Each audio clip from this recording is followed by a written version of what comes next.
It's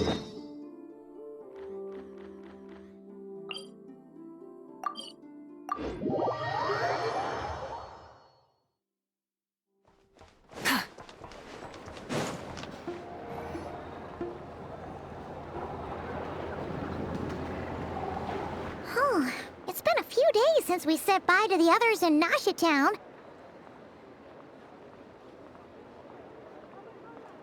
Still no news about Rarer, though. Where could he have slunk off to? If only he was gone for good. But with all the trouble he stirred up before, there's no way we've seen the last of him. Hello! You must be the traveler in Paimon? Mr. Flint has been looking for you.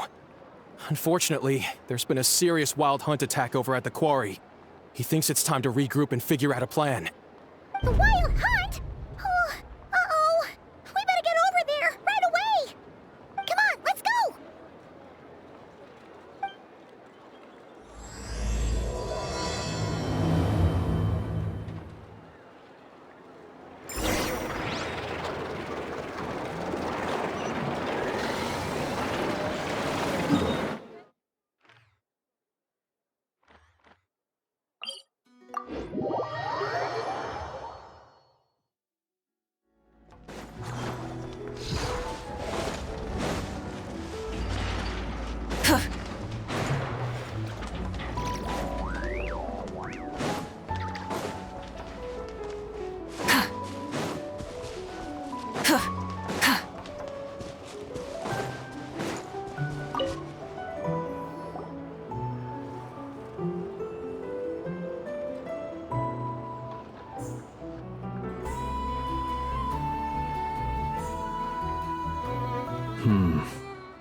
I can barely sense any Kuvaki at all. This whole area feels like a soulless husk. Looks like his appetite truly is insatiable. As if the power of that energy cannon wasn't enough. He's not seriously still getting stronger? What's his endgame here? Ah, everyone's here already. Hey, we made it. So, what's going on? We've all been on high alert since we split up a few days back, expecting Rarir to strike again. But it's like he just vanished into thin air. No one has seen him nor found any trace of his presence. That is, until this morning, when a ratnik found signs of wild hunt activity while out here on patrol. As you can see, the crystalline itself is physically intact, but the Kuvaki it contained is all but completely diminished. And we're sure that Rarir did this. Who else? He's the only one who could pull off a stunt like this. Kuvaki loss has reached critical levels. Reikir of Solnari set to maximum threat level. Warning, unless de-escalation measures are taken soon, he will pose a threat beyond our ability to contain. The consequences could be catastrophic. Traveler, do you remember when we encountered Rarir just after regaining his body? There wasn't a shred of sanity left. Nothing but madness and rage. Yeah, didn't he shout out a bunch of names? Then he started raving about how nothing in this world mattered to him. Oh, Paimon gets chills just thinking about it. Oh, but the thought that he's still out there, lurking somewhere and not cry, waiting for his chance to strike? Oh, even chillier. Last time we fought, we were already at a disadvantage. If he has such overwhelming strength, why would he suddenly go into hiding? Yeah, if I were him and I wanted more Kuvaki, I'd just take it by force. No point staying in the shadows. Unless something went wrong. His whole resurrection thing didn't exactly go smoothly. The other thing is, how does someone who's completely lost their mind still have the wherewithal to cover their tracks so perfectly? Beats me. According to certain medical studies, insanity does not always entail a complete loss of rationality. It may be that he is simply living in a world of his own. That actually sounds about right. He was ranting away to himself the whole time, like he had zero interest in talking to us. There are many unanswered questions here. He could be right under our noses, and we'd still be in the dark. Besides his name and title, we know little about him. Certainly nothing about his past, or what he might be hoping to achieve. Exactly. And we wouldn't even know where to begin looking. Even Boss hadn't heard of the Rahir of Solnari before all this. I'd be willing to bet that even if we gathered together every scrap of intel in Nodcry, we still wouldn't find more than, like, 3 useful facts about him. So, if we do nothing, he'll just keep getting stronger. But if we want to investigate him, we have no idea where to look. Last time we had Marionette and her big robo-buddy to help us, and we still barely held our ground. If we had to face him alone... Oh, Paimon's head hurts just thinking about it. What are we supposed to do against a threat this big? Well, I do have a little hunch about his next move. Given that he attacked the quarry, I'd say it's likely he'll target other places rich in Kuvaki. Somewhere like the Eye of Krati, or the Pillar of Embla. One thing's for sure. If we just sit back and let him keep absorbing Kuvaki, we really won't stand a chance against him. A perfectly reasonable hypothesis. However, it is worth noting that these 2 locations are quite far apart. To investigate them both, we'll need to split up. I agree, we should split up. Right now, Rarir's goal seems to be gathering Kuvaki, not fighting us directly. Once we're done, let's regroup on Hisi Island. Wait, why Hisi Island? If I recall correctly, your largest goddess statue was carved from Kuvaki-rich ore, was it not? That's right. Yes, it could well be a potential target of his. I should head back and start evacuating the pilgrims.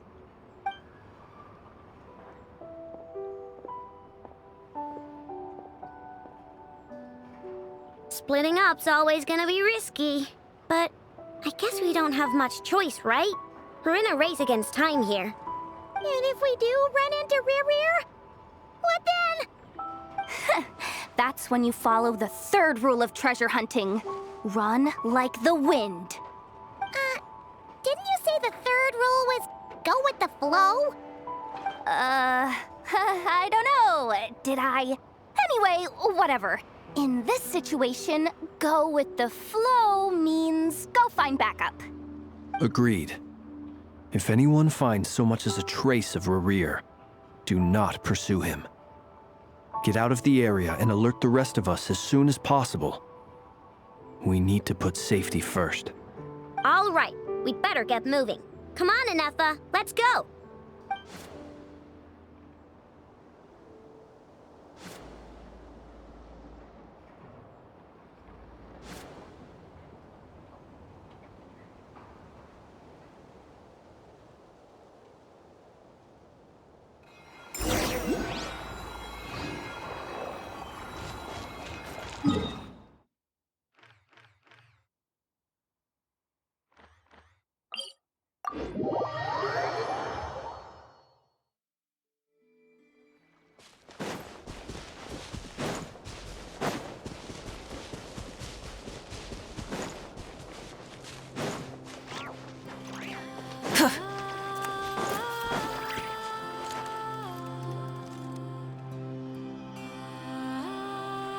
Any leads?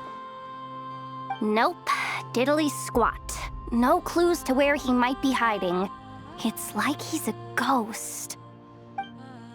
It feels like we're sitting on a powder keg that could go off at any second. Oh, I hate this feeling. I'd rather face him head on than be left hanging like this. So, you guys didn't find anything either? Not loving the word either. How about you, Flints? I questioned a few Radniki and eventually narrowed my investigation down to one suspicious individual. But by the time I got to his place, he was already gone. Almost as if he knew someone was on to him. Either that, or he's just extremely cautious and doesn't stay in one place for long. He's been biding his time for a while now. The question is, where or what is his next target? No idea. Since regaining his body, he seems to have lost all interest in the fragment in my possession. If he did still want it, he's had plenty of chances to take it. All we can do now is hope that Ino and Anefa turn up some leads. Darn it, Rerir! If you've got the guts, come face me one-on-one! Wait, he's actually here? I didn't mean it! I swear! No, it's coming from Silver Moon Hall. The Lady Kutar might be in danger. Let's get over there, quick!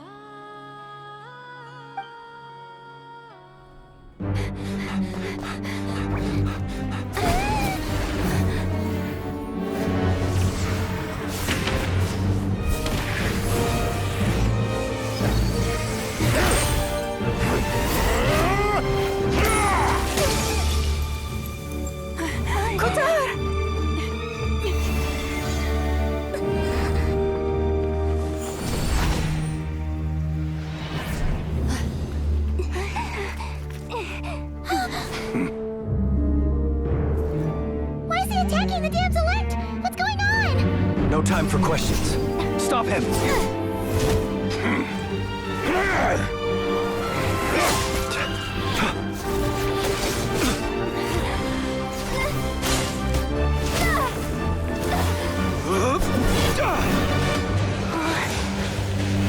This is insane. Yehoda, get Kutar out of here! On it.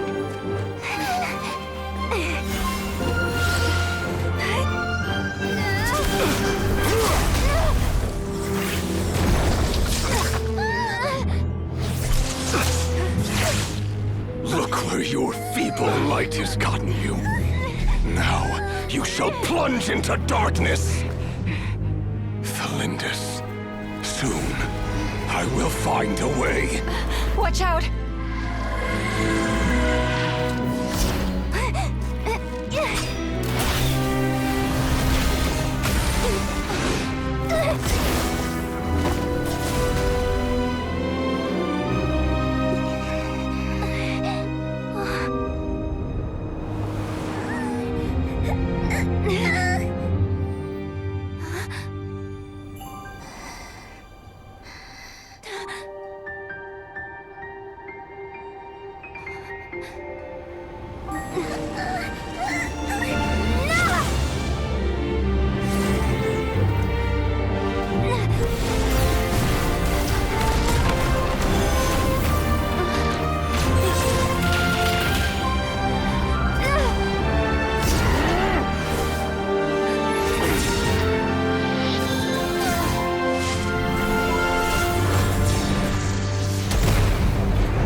barely made it out of there alive. What's that guy's deal? How'd he get so crazy strong? He's a threat to this entire nation. I doubt his strength could even be measured by conventional standards. I have a question. When me and Anefa showed up, we saw him chasing after this lady like he wanted her dead. What was that all about? We weren't there for the whole thing either. They were already duking it out by the time we arrived. Yeah, we didn't see how it all started. It all escalated so quickly, we had no choice but to step in. Kutar, can you shed any light on the situation? Kutar.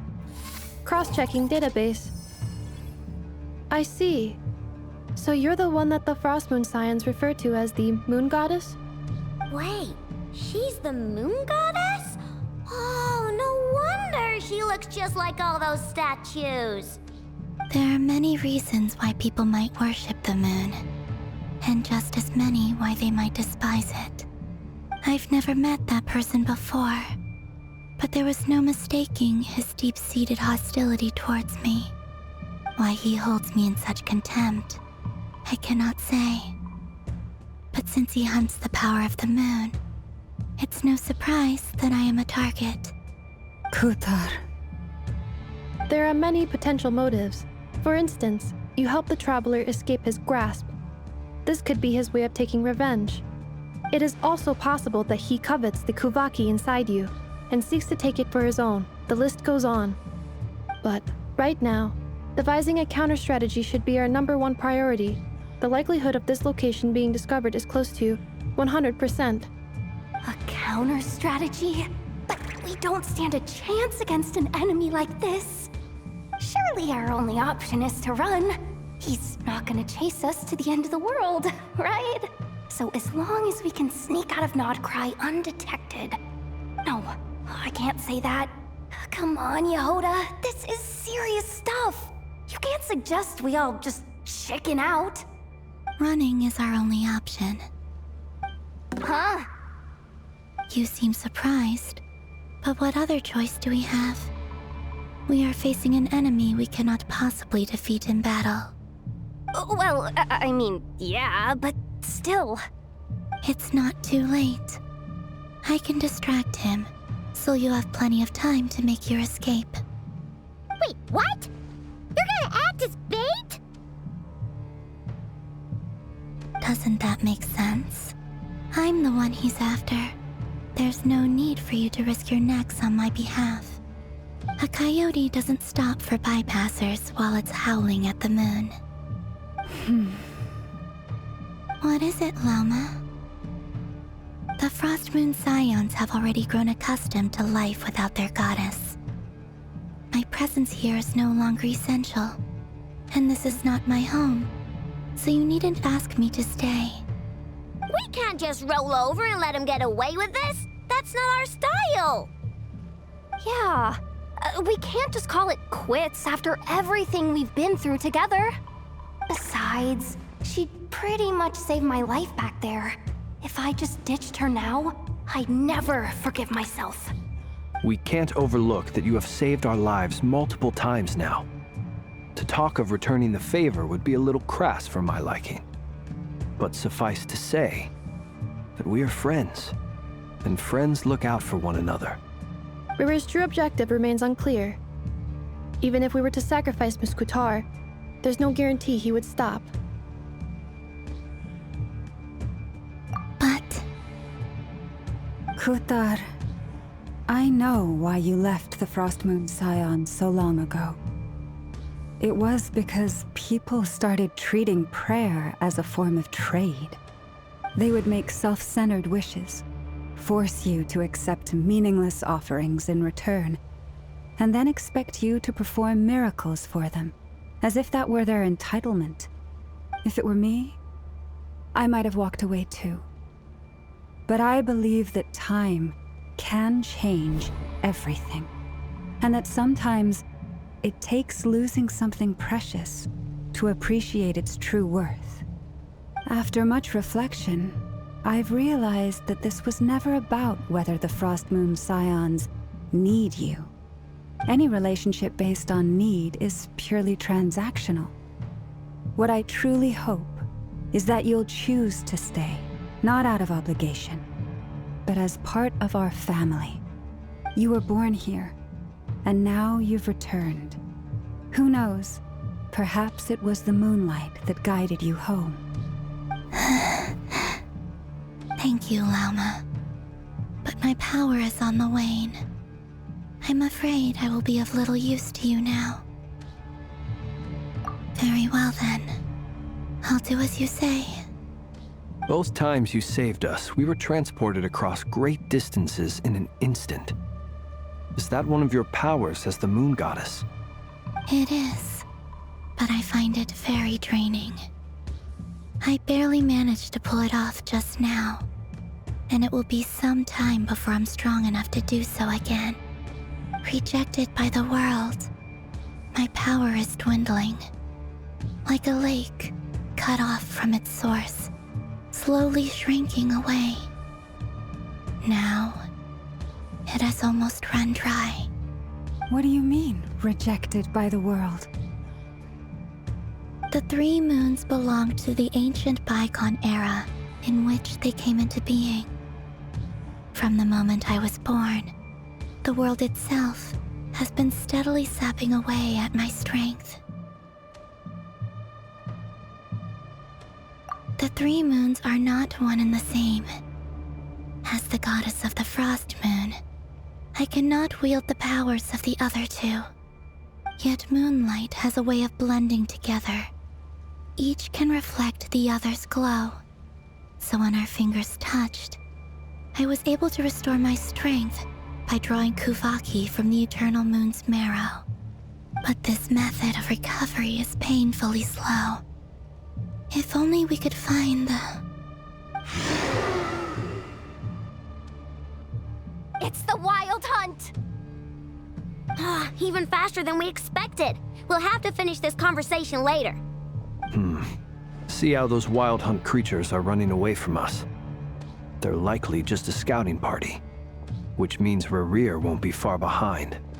Then what are we waiting for? Let's get the heck out of here!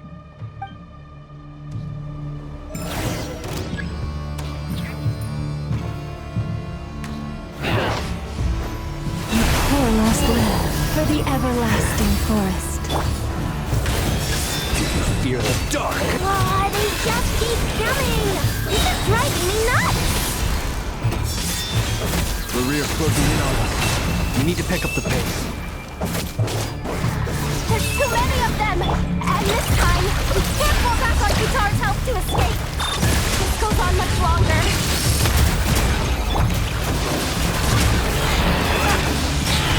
Fear the dark! Be silent, to dust!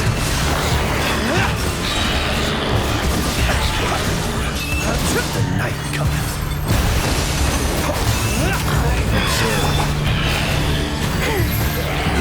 With one heart,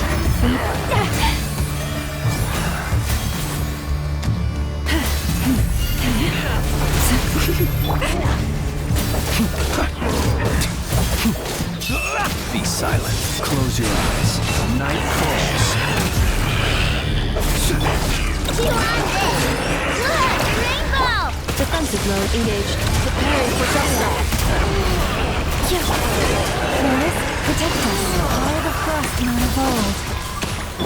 Be silent. Observe. Night falls.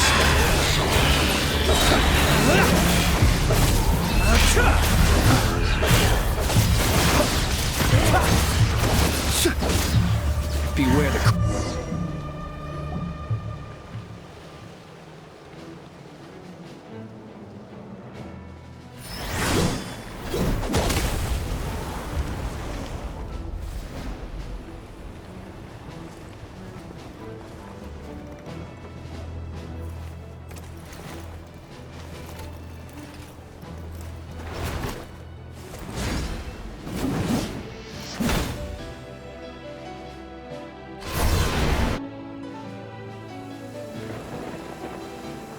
What's the matter? Bit off more than you could chew? Who are you? Uncle Varka! You're back from Amspartnir? Whoa! You're Varka? Grand Master of the Knights of Favonius? We could save the intros for later. Right now, let's get you all out of this hellhole. Follow me. I know somewhere you'll be safe. Oh, is that where I think it is? That's the one. Come on, move! There's no time to waste.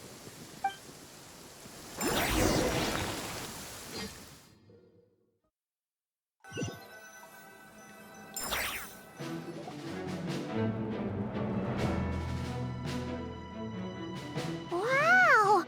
Where are we? This is so well hidden. Well, that goes without saying. This is the Knights of Favonius' meeting place in Nodcry, and a contact hub for the Northern Intelligence Network. AKA, the black market of intel.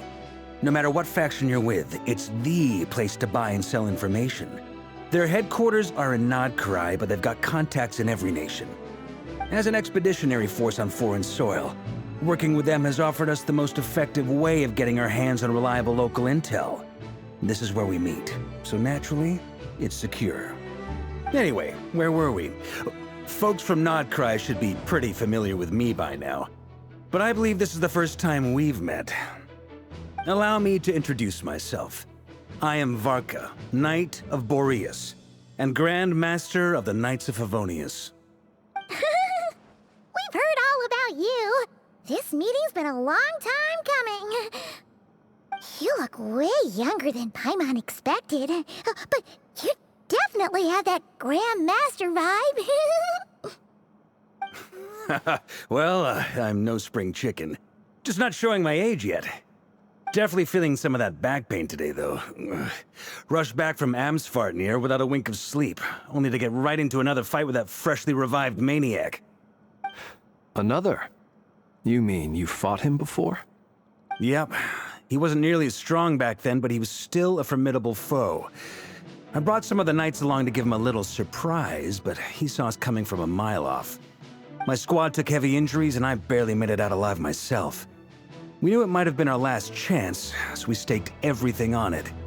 But still, it wasn't enough to stop him. I tried tracking him down afterwards, but he didn't leave a trace. Even in his unhinged mental state, he's as cautious as any trained operative. So, I decided to come find you. And as luck would have it, turned up to find you being ambushed by the Wild Hunt. The rest, you already know.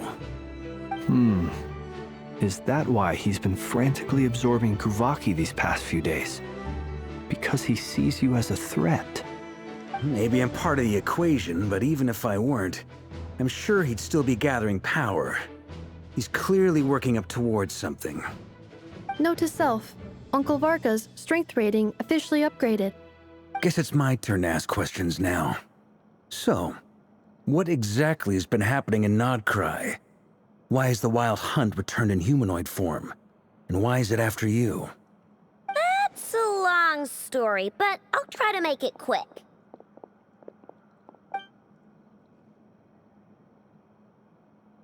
Wow, I had no idea so much had happened. Sounds like you guys have really been through it. So, the Kutar is actually a Fatui Harbinger. And all this Wild Hunt activity in Nodkrai is the work of the Raker of Solnari, one of the 5 sinners.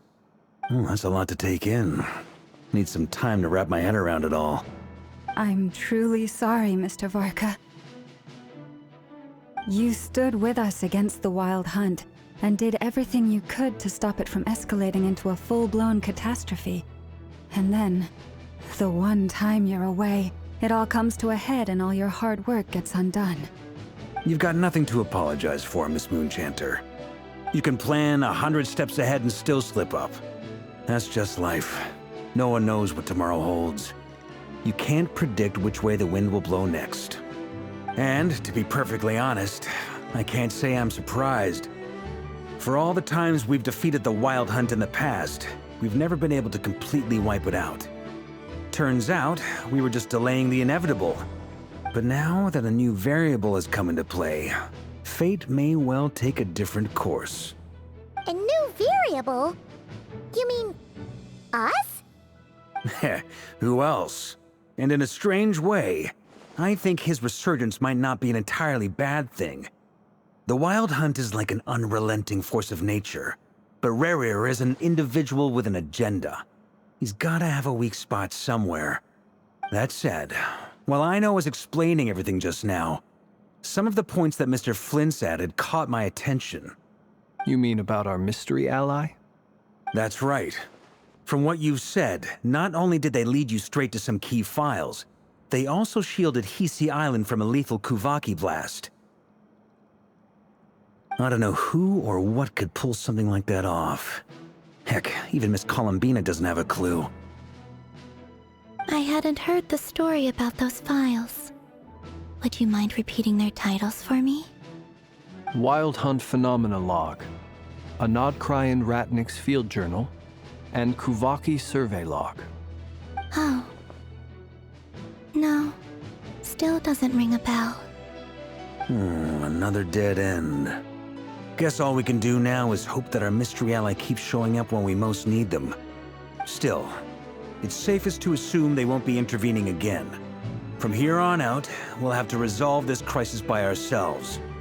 Your intel also explains something else I've been wondering about. The reason I led my team to Amsfarnir was because we'd had reports about a possible source of the Wild Hunt showing up there. But once we looked into it, it turned out to be a red herring. I don't know who was behind it, but clearly, it served its purpose. I doubt it's by chance that he happened to make his comeback while my attention was diverted. And from everything you told me, it sounds like his scheming began well before his return. So maybe luring me away was all a part of his plan. But is it even possible that he orchestrated all of this by himself? The Moon Maiden and the Raker of Solnari. Nodcry of all places. The way everything is unfolding, it can't be a coincidence. So, what do we do now? Got any ideas? Right now, we've got at least 3 things to consider. Let's go through them one by one. First, we need to figure out how to take down Rerir. If we can't beat him in a straight-up fight, the rest won't even matter. To my knowledge, the bulk of Nodcry's fighting force is already gathered here. But even with everyone united, we're still no match for Rerir in his current state, let alone with his power still growing. What if there was a way to tap into a new power of our own? How so? Have you thought of something, Columbina? 3 moons once watched over this world. The Eternal Moon was the largest. The Frost Moon was the brightest. And the Iridescent Moon was the most mysterious. They say that back then, the 3 moon goddesses wielded immense power. Enough to shape the workings of the world itself. I now bear the Frost Moon's power, and the Eternal Moon's marrow resides within the Traveler. Hold on. Are you suggesting? The iridescent moon, the last piece in the puzzle. That's right. If we can find the Iridescent Moon's marrow, I will be able to regain my strength much more quickly. The 3 moons are said to stir the tides and illuminate all things. Perhaps they hold further secrets beyond our understanding. According to my analysis, the solution is feasible. However, it is subject to one major condition.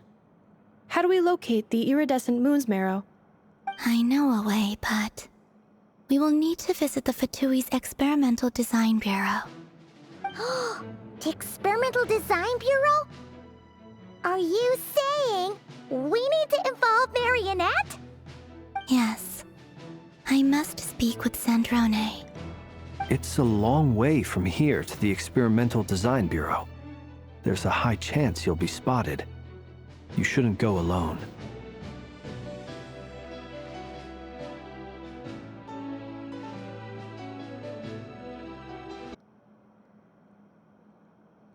Then that's settled. Next up, our second priority. Somehow, we need to figure out Rerir's end goal. As you saw for yourselves, when he was still in his Wild Hunt form, everything he did was for the sake of recovering his body and resurrecting himself. His first act since then, after laying low for a while, was to try and assassinate this young lady. People's obsessions often reveal their greatest vulnerabilities.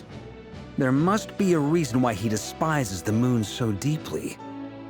Perhaps it sheds some light on his title, the Raker of Solnari. The Wild Hunt has plagued Nodcry for centuries now. If we want to stop it for good, we have to get to the root cause of what's driving it. It's true. We still know very little about him. If Kuthar hadn't given us that lead, we wouldn't even know his name. But where would we even start? I doubt even the Intel Queen of Nodcry has a clue, and she has info coming out of her ears. Oh? That's a rather hasty conclusion for someone who's so painstakingly meticulous when it comes to dealing with machines. She heard me.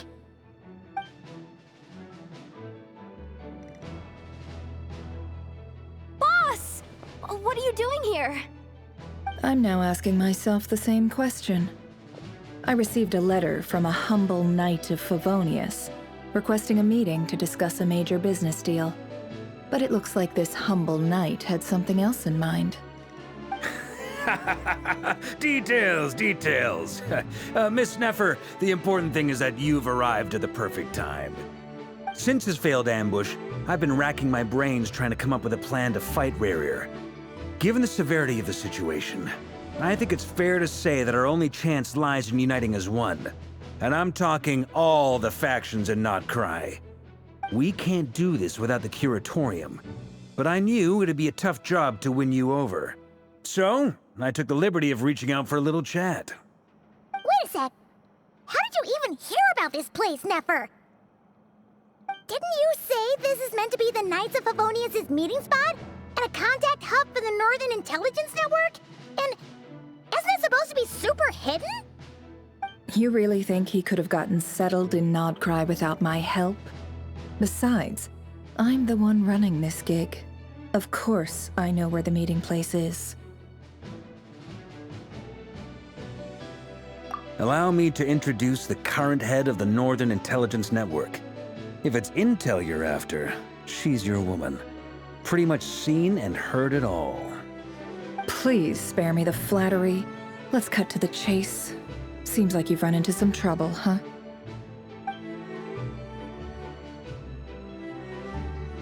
Well, this certainly qualifies as an unforeseen crisis.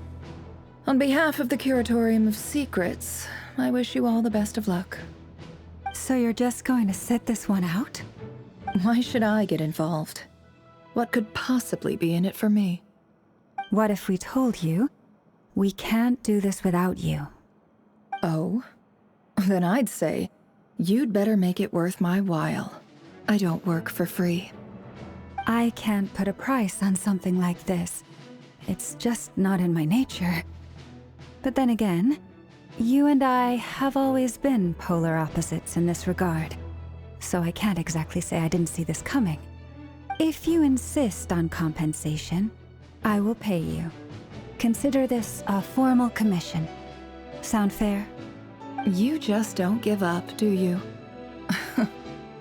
Too bad. I know you well enough to know you can't afford my prices.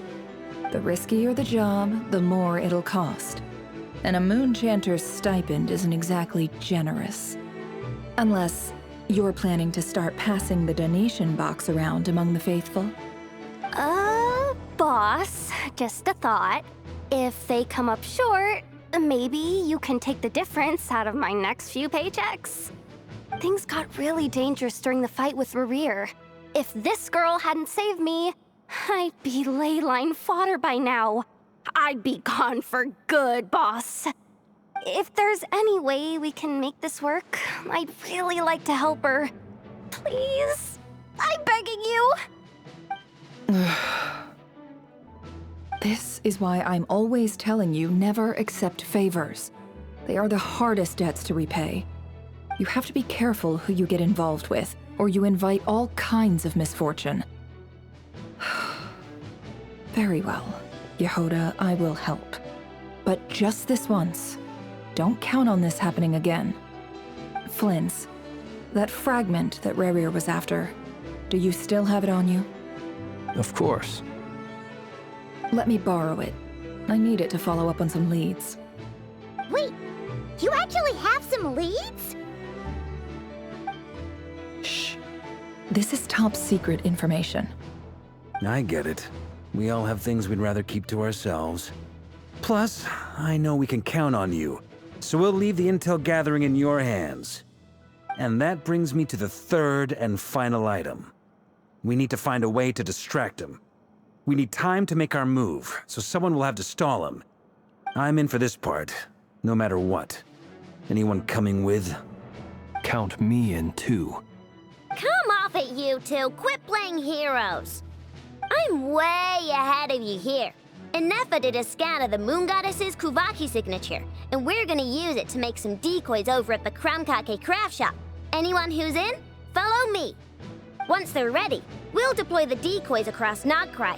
So as long as the rest of you keep moving, he won't catch on to your scent and won't be able to track you down. I like it. Genius idea. No biggie. All right then, we'll split into 3 teams. Once your team has finished their mission, return here and wait for the others. Dismissed!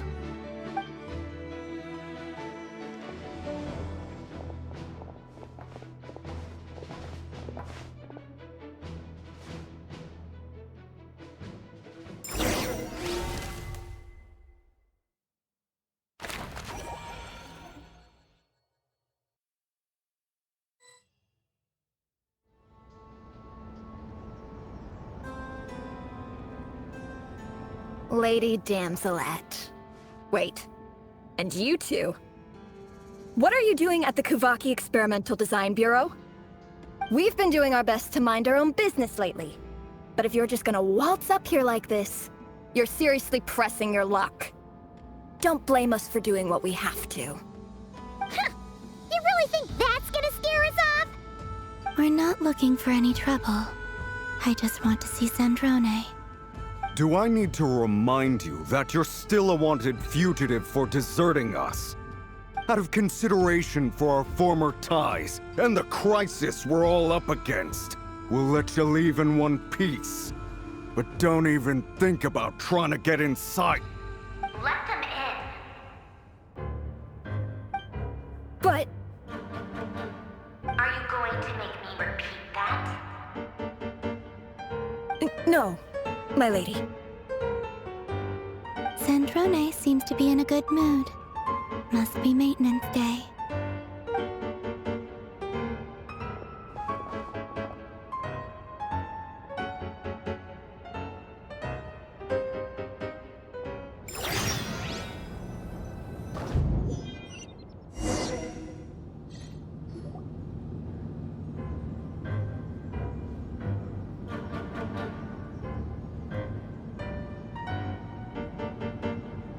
So tell me, to what do I owe the honor this time? Actually, before you answer that, just so we're clear, we're not colleagues anymore, Columbina. I don't owe you anything. I promise it's nothing big. It seems like you've gotten the wrong idea here. The only reason I let you in was because I was bored. It seemed like a way to kill some time and satisfy my own curiosity. Whatever miscalculations I may or may not have made in the past, I haven't lost the plot enough to even consider sticking my neck out for your sakes. I'd like to speak with Arlecchino.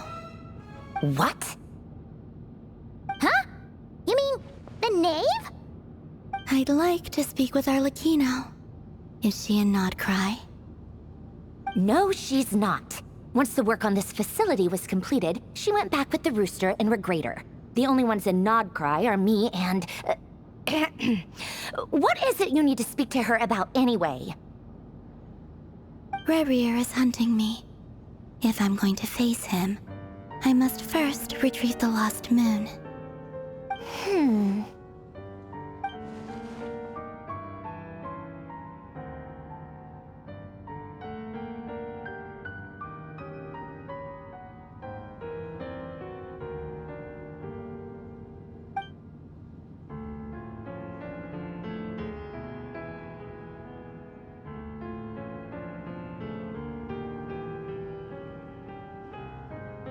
Is that a no, then? As if I need reminding. I was this close to settling things with him before someone decided to whisk me away to their weird little garden.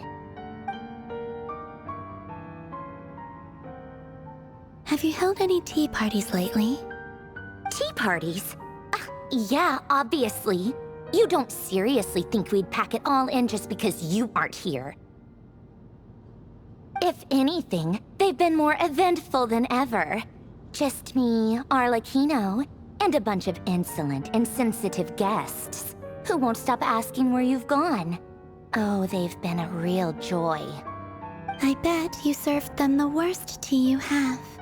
Just like you used to do to me when I upset you. Who cares about how good the tea is when there's no one around to drink it? I keep losing people. First Rosaline, now you. I'm running out of people who can make me laugh. Honestly, what could be more ridiculous than the multi-centenarian goddess, who's only ever had the plain herbal tea she received as offerings? You'd always brew a different type of tea for me each time. Was it really just to see how I'd react?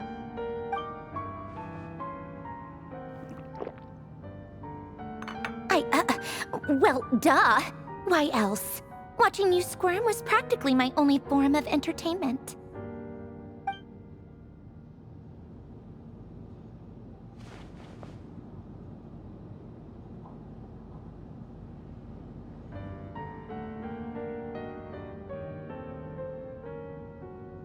Oh, yeah.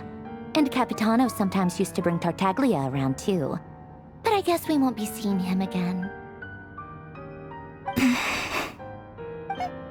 Well, I guess we are overdue for a get-together. Polonia!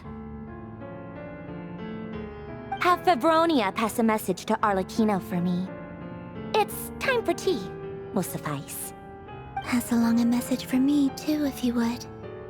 My body cannot contain the marrow of 2 moons, so I'll be leaving one of them in her care. Excuse me? Who said you were on the guest list? If my tea meant that much to you, maybe quitting the Fatui wasn't your brightest move. Back when you were under the Tsaritsa's protection, no one would have dared come at you so openly. But that protection didn't come for free. In fact, I paid dearly for it.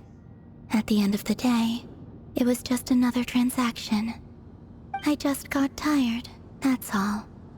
I never wanted any part in their grand ambitions, and I've had enough of being treated like a bottomless supply of power. It brings back memories from the old days, when I was still worshipped as the moon goddess. Centuries on, it may be a different group of people, but I see the same greed in their eyes. I figured you'd leave eventually.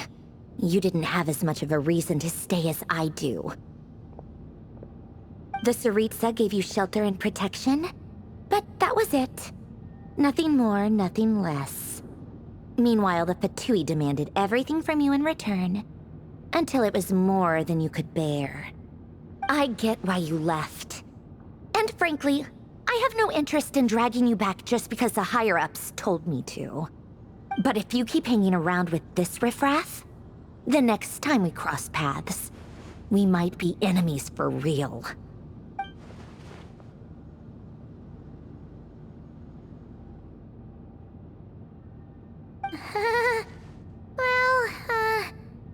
Guess that's our cue to leave. That might be your plan, but it sounds like someone else wants you to stay a little longer. Huh? What do you mean? Listen.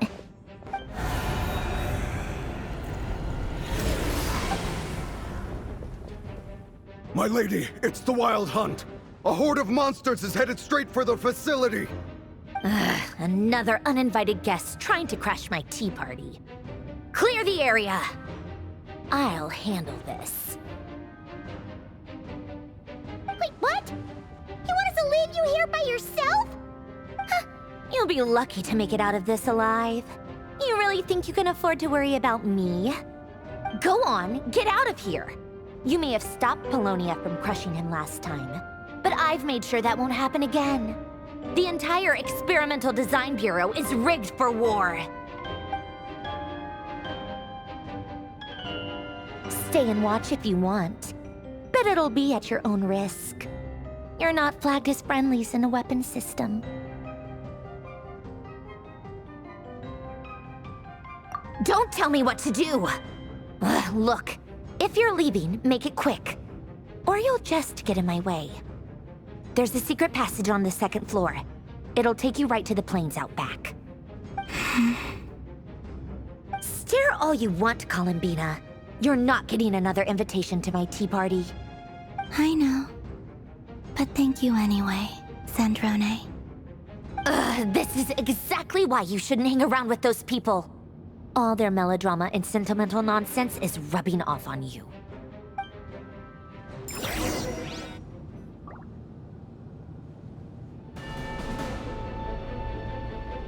Come on then, Mr. Ray here. Let's pick up where we left off. It's your Wild Hunt monstrosities versus my beautiful creations. Let's see who comes out on top.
Yeah, get him!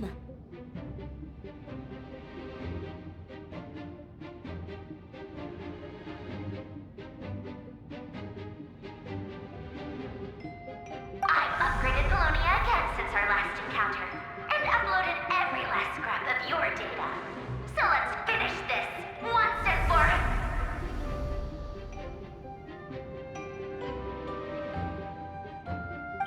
She's not here. Where did she go? Hey! Over here, you big... Cursed moon. Go. Keep searching. She cannot have gotten far.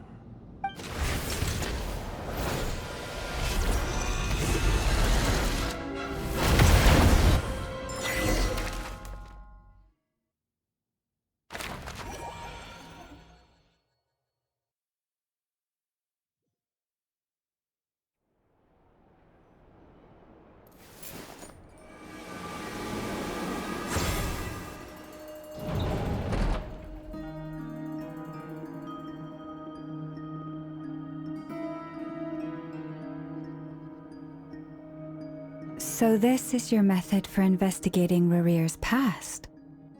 It almost looks like some kind of ceremony. Good deduction. But it's quite a different affair from what you're used to with the Frost Moon Scions. Whoa! First time I've ever been in here. Boss always said it was off limits, so I pictured some kind of creepy dungeon. But it's actually kinda nice. Oh, I guess this must be Sumeru decor? That's where Boss is from. And that nice shopkeeper who sold me my treasure compass. I'm not sure exactly what you've got planned, but it looks like you're all set. When do we begin? Whenever we wish. But for some reason, I've got a feeling this isn't going to end well. I've never faced Rarir myself, but from what you've told me, his power is beyond anything I could imagine. I, on the other hand, am just an ordinary businesswoman. Our paths should never have crossed, yet here I am, forced to make an enemy of him. If you ask me, you're about as far from ordinary as it gets. So what are you saying? You're getting cold feet? Once I take a job, there's no backing out. Still, I have to ask myself if the power I'm relying on will even work on an opponent of this caliber. And also how to make sure I come out of this alive if things spiral out of control. Death is the one thing we can take for granted. It is the great equalizer, however fortunate or unfortunate we may otherwise be. So it's important to consider how to spend what lifespan we have left. Come on, boss. Lighten up. Quit talking about death. It's bad luck. For once, I agree with you. When you're up against a foe like Rarir, there's no such thing as being too prepared. Is there anything I can do to help? That won't be necessary. I've already made up my mind. Time to cash in a precious favor I've been saving for a rainy day. Yehoda, I need you to find someone for me. The sooner the better. Eh? Find who? That shady merchant who sold you an overpriced treasure compass the other day. Come on, boss. You're pulling my leg again. In what way is she shady? She showed up when I was completely lost and sold me a neat little gadget that was exactly what I needed. Trust me, she's a good person. Anyway, I know who you're talking about. Don't go anywhere. I'll be right back.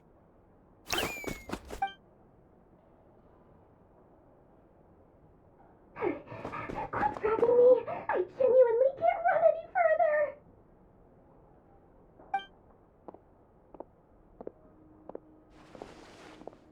Hey, aren't you?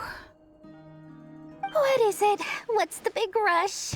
You dragged me out of a dream where I was literally swimming in Mora.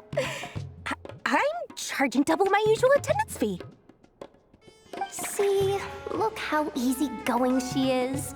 After that rude awakening, she could have completely snapped at us. But instead, she kept it together and just asked for an extra fee. Dori Sangama Bay? I never would have pictured you two doing business together. If you want to make it big in Nodcry, it's all about connections. Lady Nefer just so happens to have a lot of intel that interests me. And she also did me a big favor in the past. It was back when I first arrived in Nodcry. My trusty assistant, the genie in my lamp, had an adverse reaction to the Kuvaki and fainted. And wouldn't you know it, that's when I suddenly find myself in a life-or-death situation. Good thing my compatriot was there to swoop in and save the day. I've been giving her a 30% discount off all of my goods ever since. Now, so that no one here feels left out, I'm willing to extend a 20% discount to fellow friends of Boss Nefer. Plus, any other friends you send my way will enjoy 10% off. Huh, what can I say? The great Lord Sangama Bay is nothing if not generous. So, let me guess. You've run into some trouble? I've got everything you could possibly need. And the more you buy, the more you'll save. You guessed correctly. What have you got in the way of survival gear? The one type of gear I've never been short on. What are you looking for? A jetpack fresh from the Academia's labs? An ancient suit of armor dredged up from the bottom of the sea? At the very least, I need to know what kind of opponent you're dealing with here. If even you're worried about staying alive, it must be pretty serious. What if I told you it's someone with the power to bring a nation to its knees? Is that so? Then we really are talking top-shelf treasures. I don't have anything like that in stock right now. I'll have to ask my supplier. Your supplier? A powerful woman, make no mistake. I can't reveal her identity, but luckily for you, I hear she's planning to visit Nodcry in the near future. If you're willing to wait, I can ask her when she's here. Can't say exactly how long that'll be, though. Then, let me put it another way. What would you do if you encountered an enemy like that? Roll over and serve yourself up on a silver platter? Of course not! I have a handy little trinket from one of my generous suppliers, which... Hold on. What exactly are you getting at? No, no! This is for my personal use only! Let's just say I'm borrowing it, all right? Just for insurance purposes. You'll get it back later. Favors are the worst kind of debt to owe, and now you've got a chance to repay one. A win-win situation, don't you think? Fine. You can borrow it for 5 days. No, make that 3. And for every extra hour after that, I'm charging you 1 million mora. Deal? Deal.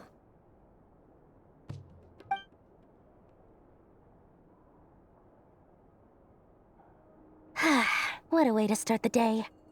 Now, was there anything else you wanted? Or can I go back to bed now?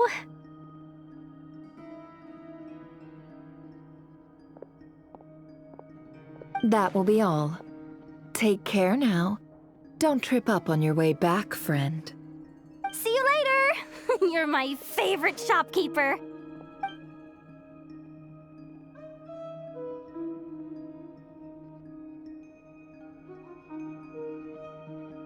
Excellent. Everything is well and truly ready. The ceremony can now begin. After initiating the ceremony, your minds will follow me wherever I go. You will see many strange things in your mind's eye. So remember, don't be frightened, and don't make a sound. Now then, let us peer into the Raker of Solnari's past.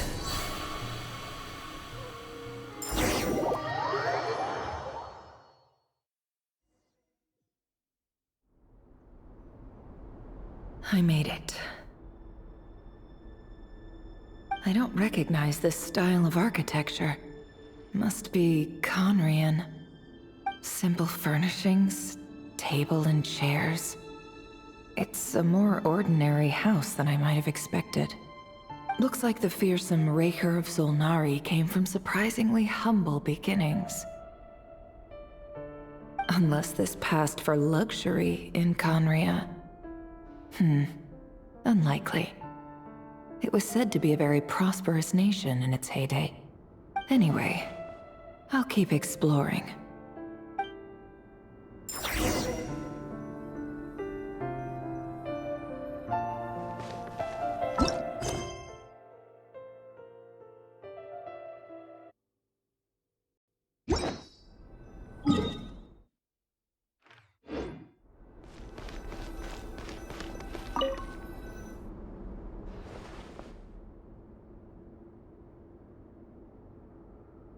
Hi, Ririer. Since you're working extra hours tonight, I thought I'd keep myself busy by checking out that new kebab shop. I've heard good things about their menu. I'll test it out, and if it's as good as everyone's saying, let's go back together sometime. P.S. New stash from the Universitas Magistrorum. I brought some goodies home. A few teacups and a pin rack. Hope you like them. They didn't sign their name, but they must have been close. Sounds like they were living together.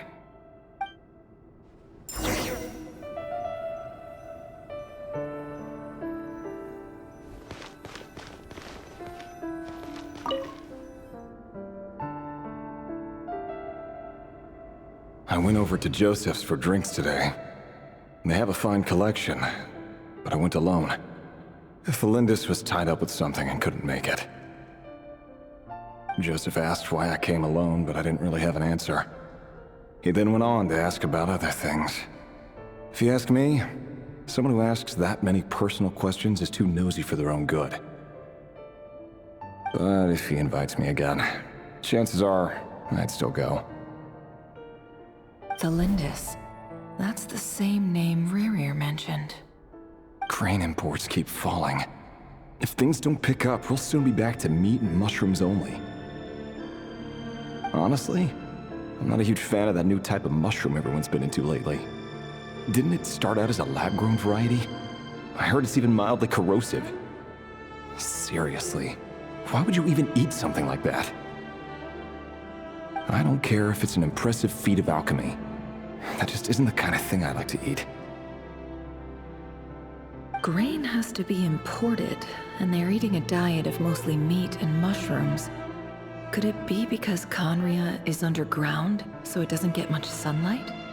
That would explain why they use so much stone in their buildings. They even use alchemically modified strains for food. Seems like the people of Conria don't have many options when it comes to dining. I've just about saved up enough now. Time to buy it and keep it somewhere safe. Making a big purchase. I wonder what it is.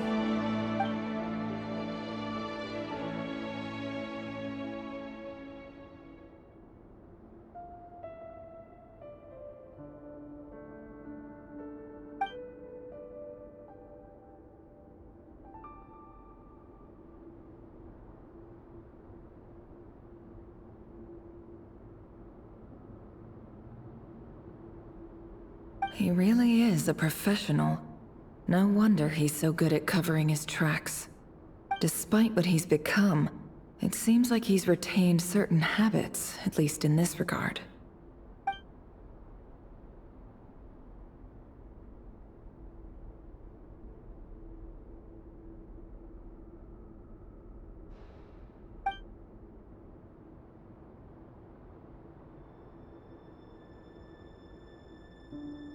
Did Riri rip it out himself?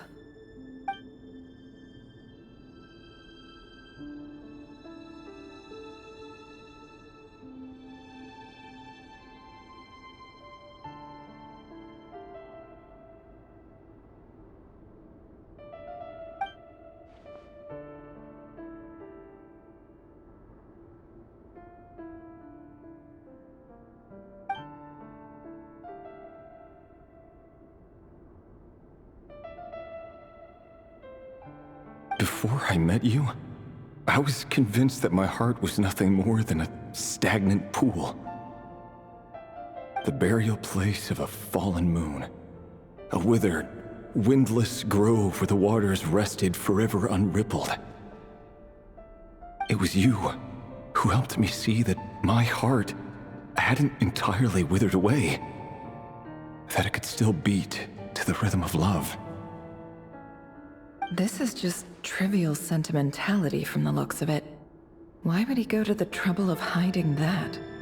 The burial place of a fallen moon.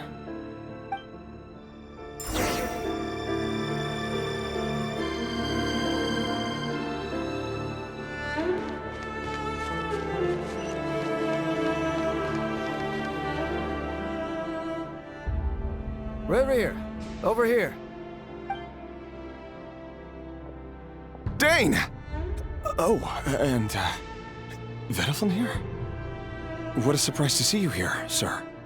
Hello there, Rerir. You need not address me so formally outside of court. He doesn't get that much free time, so I invited him over for a drink. Even the court prophet deserves a break every now and then, right? Well, I'm flattered. So, what are we discussing today? Hey, don't look at me. As far as I see it, we don't need an excuse to have a few drinks. Come on, don't give us that. Didn't you say you were about to pop the big question? How's that coming along? Who'd have thought the great Twilight Sword was an even greater gossip? I just didn't expect you to be the first one to settle down and get married, that's all. Yeah. If you told me that a few years ago, I wouldn't have believed you either. So, are you planning to come clean about your job then? I'm guessing you still haven't told her. Sure, I'll have to tell her at some point. But I'll need to pick the right time and place. To be honest, I have no idea how she'll take it. Come on, stop being such a pessimist. For all you know, she could be thrilled. I bet she'll be much more impressed by your actual job than the one she thinks you're doing now. A member of the King's Guard. Quite the cover story. Does the king himself even know? Of course he does. Anyway, enough about me. How have you been? Me? Same old, same old. Nothing much to... Huh? What's up, Ved? It's nothing. Vedaflin, Dainslift's elder brother. Renowned throughout the court of Conria as the Visionary, and said to possess a wisdom far beyond the reach of any ordinary man. And yet, despite the gulf between us, he seems to have something to say about me. Does he even know me? Does he see me as a friend of his brother, or just another of the Vinster King's blades? Why did he react so strongly? Was it really to do with what we were talking about? Brown, curly hair and brooding blue eyes. So this is what Rerir looked like back in the day. Perfectly normal. No different from anyone else. As frightening as this monster is in the present, there's something even more unsettling about seeing the human he used to be.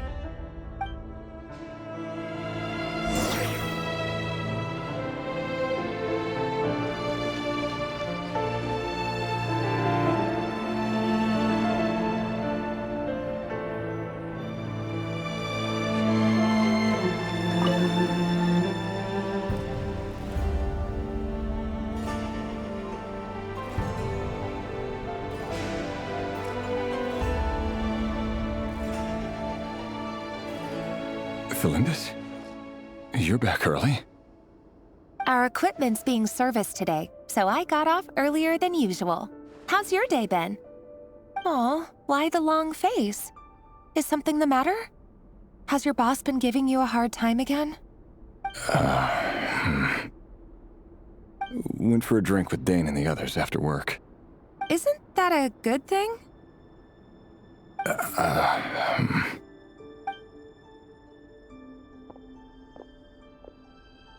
Vedaflin showed up today, too. You know, Dainslift's older brother. Ah, Mr. Vedifilnir. Yes, I've heard of him. They say that everything he says ends up coming true. He overheard Dainsleif mention that I'd recently proposed, and seemed to have an issue with it. But when I asked what it was, he kept it to himself. So, you're worried? You can be such a child sometimes, Revier. We're nobodies. Why would the Visionary be concerned about us? I'm sure someone in his position has much bigger fish to fry. Maybe you're right. You worry too much, Revier. We've been together for ages now, and everything's been going so well, has it not? You've even proposed to me. So, you do remember. Tell me then. What's your answer? Like I said, I need some time to decide. You can't just rush into things like this. We may be nobodies in the grand scheme of things, but if we want things to work out, we've still got to plan ahead. All right. Take your time. Just don't keep me waiting forever. Nobodies. Sounds about right. In the eyes of people like Vedifilnir and Dainsleif, what do we matter? Can someone whose gaze is so fixed on a far-flung future even see the present clearly? Besides, the dynasty's fate rests with the king and his inner circle. Whatever I do, it won't make much difference. Meanwhile, every idea they come up with and every decision they make, it affects everything. These days, the king is lost in his research, and the purge of the Crimson Moon bloodline grows ever more intense. The opposition tried to speak out, but nothing came of it. And I'm under no illusions as to why. Because we eliminated them and got rid of their bodies. A man can have 1,000 reasons to carry a sword, but there are few good excuses to use it. Yet the king has never even considered a gentler approach, and he never will. What becomes of someone who kills on another's behalf? Can he ever find true peace?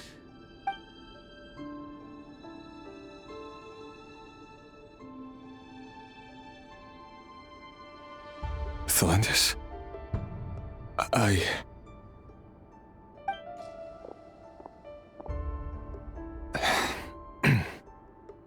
It's nothing. You were right. Fate has never smiled upon nobodies like us. But by the same token, it's unlikely to bear a grudge against us either. There's no reason we can't keep living happily together, cherishing the simple joys of each day as they come. See? You just need to stay positive, Revier. I can feel your warmth, your breath. You're right there, right by my side. Just seeing you makes me happy in a way I can't explain, and that's something that no one could ever take away from me. So smile, my love. Let go of that frown. You're right, Thelindis. I've just been overthinking things. That's better. Getting caught up about things like this will only ruin our evening.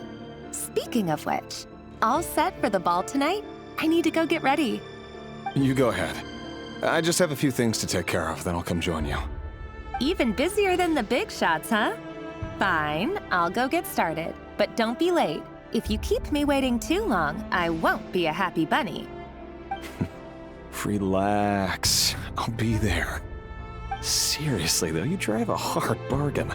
You're really gonna leave my proposal hanging and still expect me to take you to the ball? Well, that goes without saying. I already told everyone I'd be coming with a dance partner. Besides, they're two completely different things. Let's take it one thing at a time, all right? All right. White outfit it is.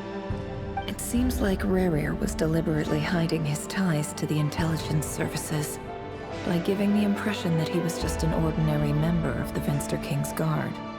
He clearly doesn't want his would-be fiancée to know about his other life. Then again, that's hardly surprising. People in the intelligence trade rarely do. Who'd have thought we were in the same line of work? Let's dig a little deeper.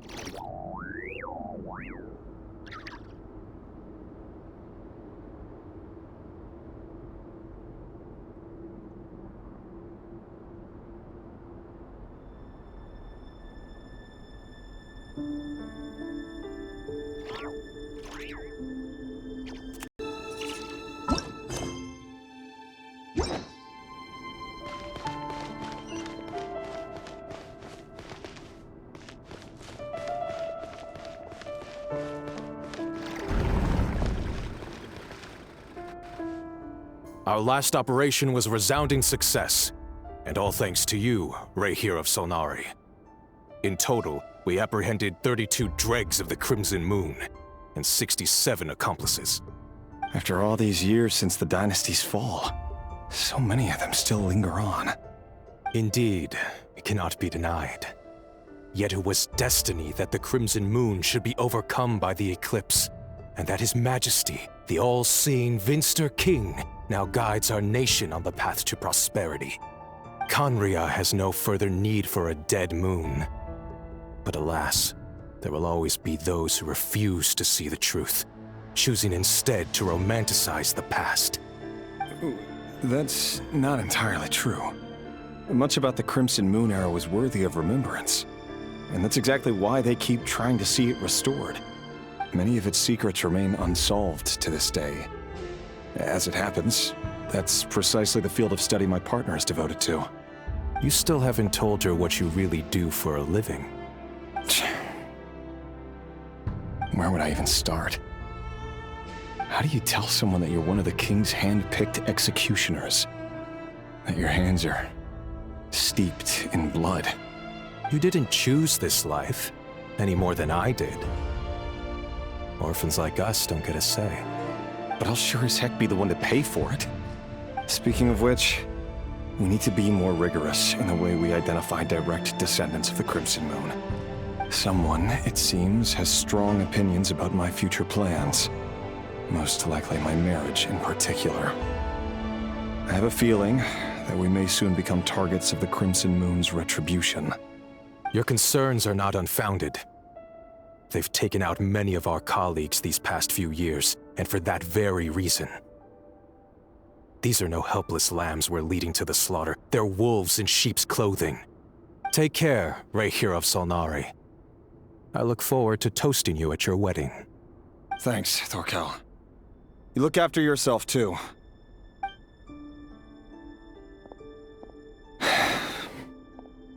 Thelindis, I never wanted to keep this from you. You're the last person I would ever want to lie to.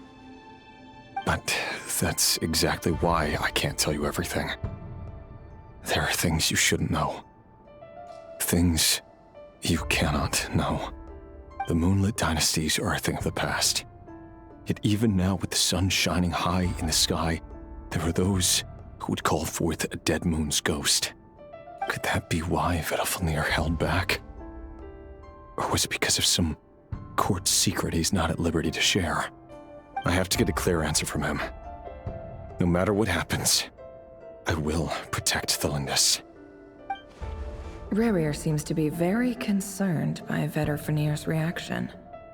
Vedalfnir and Dainsleif, the Visionary and Twilight Sword. So that's what they were really like. I've investigated this whole area now. There doesn't seem to be any other memories here. Should I try somewhere else? Wait a second. What's this black smoke?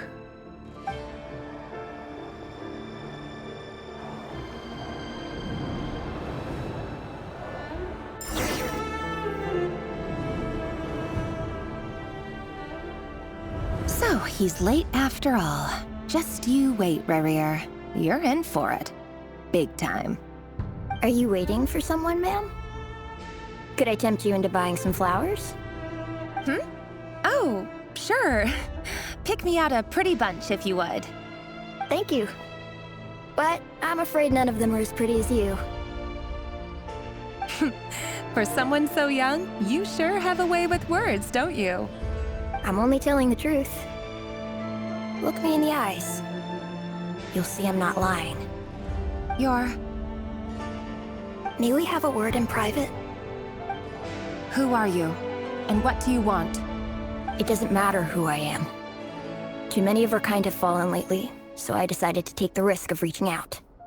Not long ago, the Ray here of Solnari led an assault on one of our strongholds. We suffered many casualties, and many who came to our aid lost their lives as well. Sorry, I don't know why you're telling me this. And I don't want to get involved. Wait, hear me out.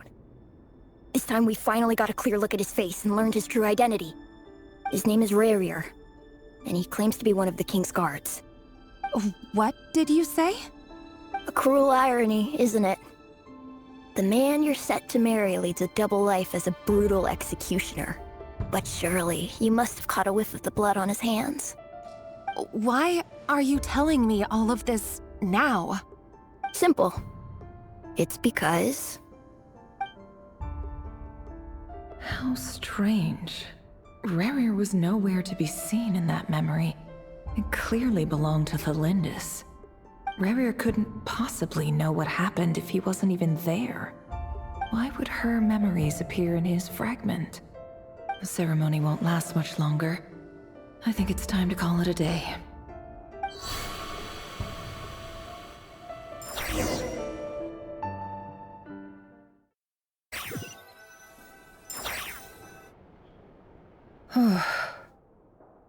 So that was your doing? Did you just pull us inside Rerir's fragment to spy directly on his memories? Any more questions, and I'll have to start charging. I had no idea you could do that, boss! Seriously, that was amazing! We're not worthy. We're not worthy! I gotta admit, though, I'm itching to see what happens next. Feels like we barely scratched the surface. I'm just as curious as you are, but the ceremony only allows for limited time inside. That's all we can see for now. Luckily, we managed to learn quite a lot. So far, so good. I just hope the others are doing okay too. Especially the group with the Traveler. Their mission is a risky one. Let's hope it's all going smoothly. If you're worried about them, go see how they're doing. If I know boss, she's gonna need some time to write up all the details and make sure it's all coherent. I'll stay behind to lend a hand, but feel free to head back and meet up with the others.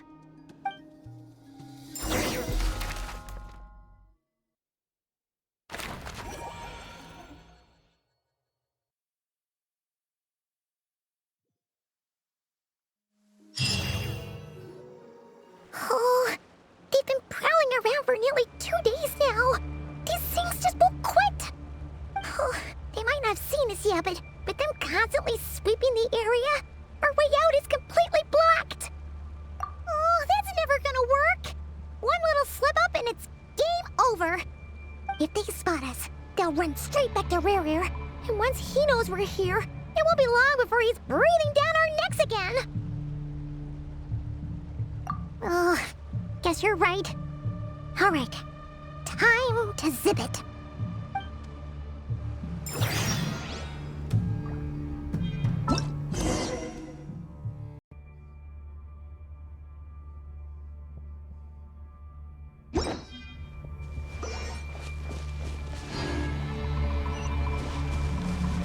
Quick, hide! We almost got spotted!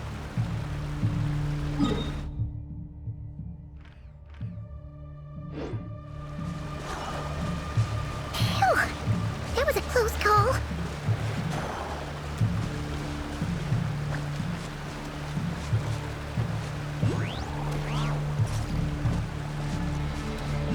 Watch out! He's coming this way!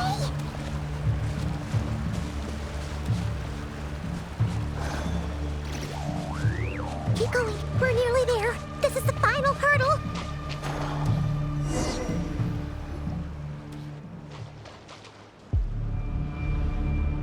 Oh, there's no end to these things.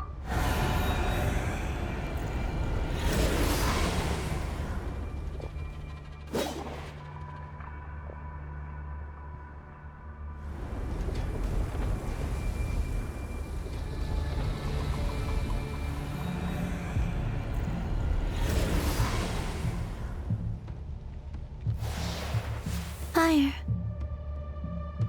Fire? Wait, what's that smell? Oh no, there's a fire!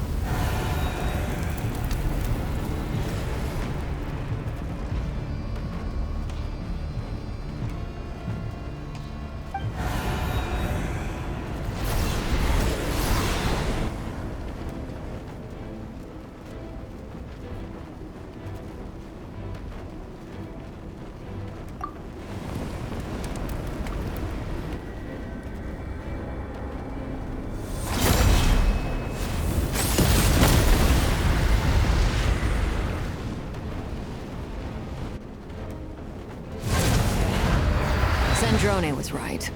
You look weak, Columbina. The old you would never have let such lowly creatures bar your way. Word has it that you did something for the Tsaritsa, and that's why you've lost most of your power. Freedom comes at a heavy price, doesn't it? It's Arlecchino! You came! Hello again, Columbina. And greetings, guests of the House of the Hearth. It's been a while, Arlecchino.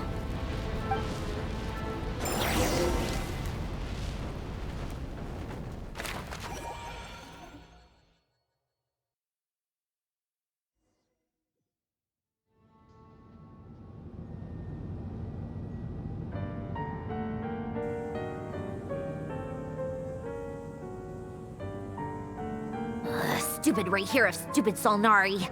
Ugh, whatever. I've got all the data I need. Next time we meet, you're finished. He sure doesn't pull his punches.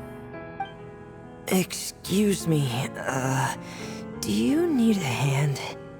You can do me a favor by staying out of my way. Can't you see I'm busy?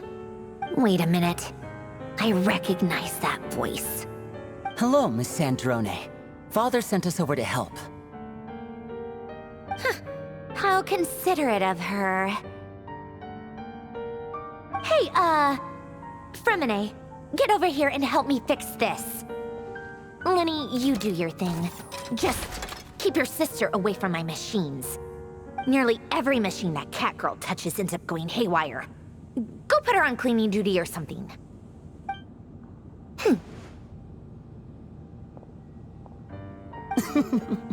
Then let's start downstairs. Fremine, we'll leave this place to you. You've got it. Wait a second. Pretty sure there's still some tea in the cupboard. If you want some, you'll have to make it yourselves.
It's a relief to see you all made it back in one piece. Huh? Feels like there's quite a few people missing. Where's Flint's and the others? And what about Nefer? I returned ahead of them. Flint is helping Aino and Anefa to set up the decoys and buy some time. As for Miss Nefer... Boss is still wrapping things up on her end. She sent us back to fill you all in on the top secret intel we've been gathering. I see. Then let's get right into it. But first, who do we have here? You brought someone else in to help? Greetings. I was invited here to help as a longtime Tea Party companion of Columbina's. You may call me Arlecchino. Surely it can't be. Those eyes. Oh, where have I seen them before? Wait, of course. In those memories we just saw. The only Arlecchino I know is the fourth of the Fatui Harbingers. So either you share a pretty uncommon name, or you're more than just a tea party buddy. You're well informed, Grandmaster. A man from Mondstadt living all the way out here in Nodcry, and yet the people and affairs of Snezhnaya seem to hold a special place in your heart. Oh, the feeling's mutual. Sounds like you know all about who I am, too. A Fatui harbinger.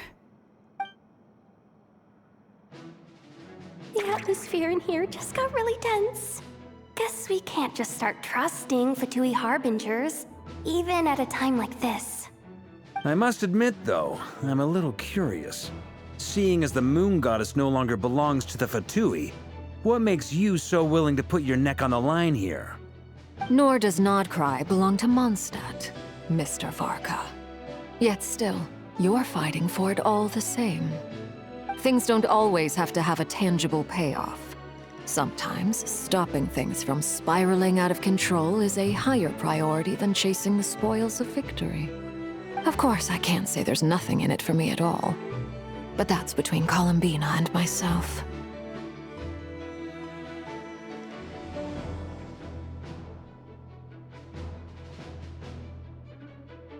Forgive me. I don't mean to doubt you. It's just that the Fatui really have been the source of many of our troubles. We have our own way of doing things here in Nodcry. But ever since they arrived, the Fatui have treated us with nothing but hostility. I know there's been a lot of bad blood between us in the past. I've done my utmost to avoid friction whenever I could.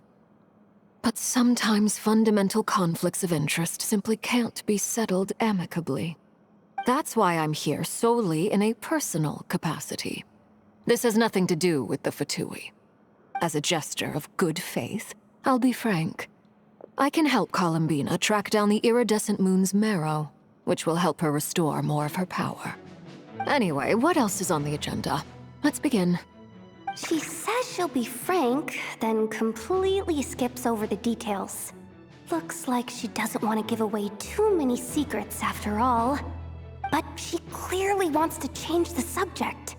It'd be awkward if I tried to bring it up again now. I guess we'll just have to go along with it. She's the fourth of the Fatui harbingers after all. One look and you can tell she's not someone you'd want to mess with.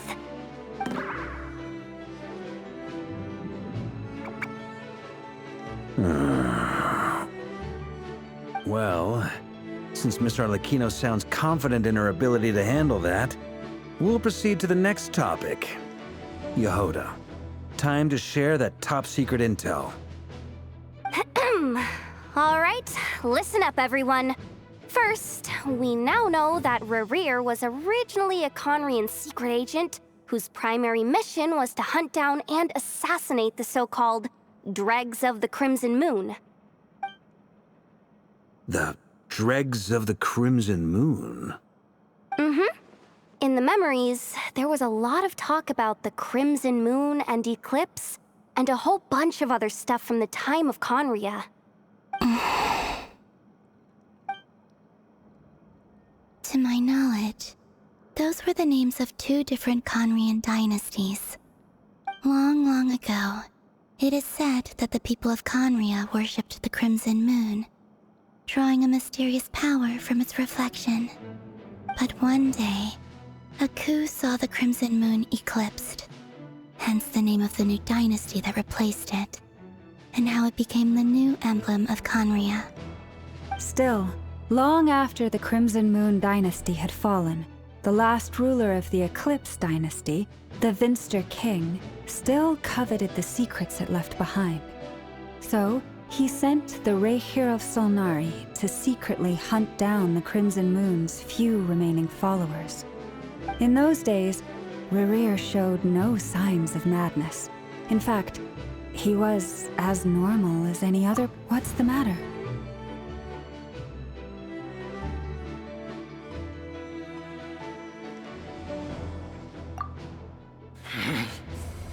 Verfnir, Freindaughter,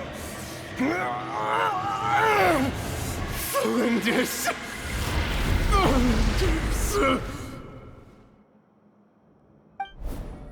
Interesting. Anything else? What about this would-be fiancée of his? Do we know anything about her? Well, she was a researcher at the Universitas Magistrorum, but it felt like she was hiding some kind of secret. Oh, and one more thing. For some reason, Rerear's fragment also contains some of Thelindis' memories, though only a very small portion. Well, no shortage of potential leads, I'll give you that. In any case, it sounds like we can conclude that while Thelindis was still around, Rerear appeared to be lucid and quite normal.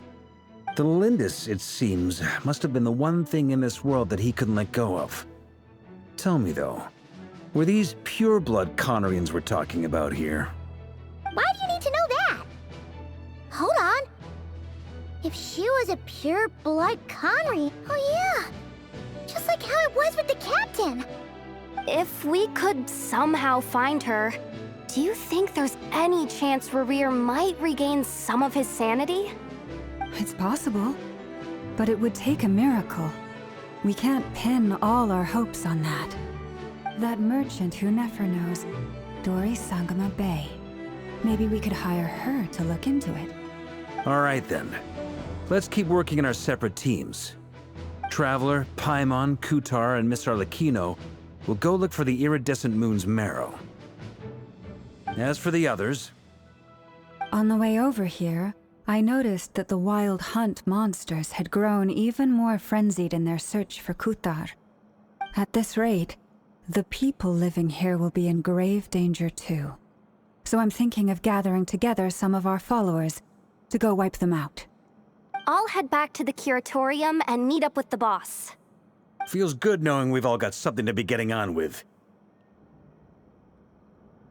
Given that the Wild Hunt has been a lot more active lately, the Lightkeepers have likely begun their own operations too. If that is the case, someone will need to pass the news on to Flint's.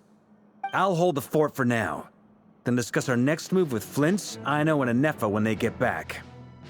All right then. Well, the clock's ticking. If that's everything, we'll be on our way. We'd better get moving too. We'll try to buy you as much time as we can. Relax. Just do your thing. I decided to call in some backup since things are getting so hairy. Our reinforcements should be here any minute now. Stay safe, everyone. Dismissed.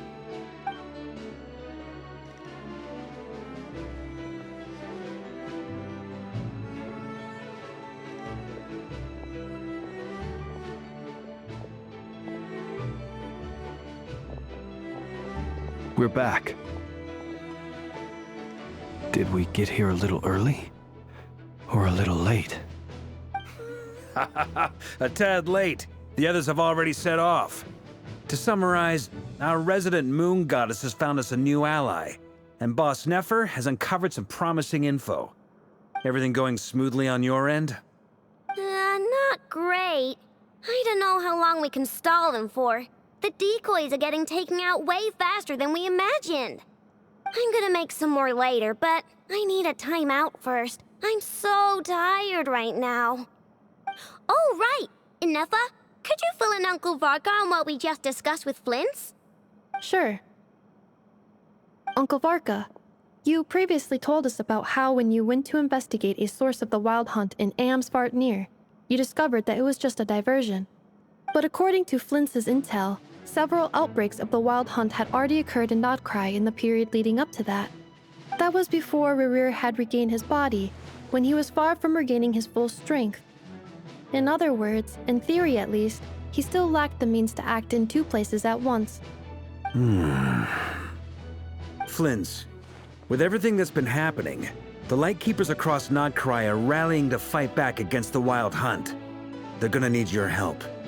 I know, I'm sure you're capable of coming up with something far more effective than decoys. But for now, you should stay here and get some rest. Anefa and I will head back over to Amsvartnir to see if there's anything I missed. I told you Uncle Varka would say that, didn't I? A deal's a deal. Not a word about my snack intake for the next week. Database updated. Reliability of Aino's predictions increased. What does that mean? They were betting on how you'd respond after hearing their intel. Ugh, it's the obvious choice, isn't it? That's hardly worth betting on. We already decided that Anefa should go investigate the situation over at Amsfartnir on her own.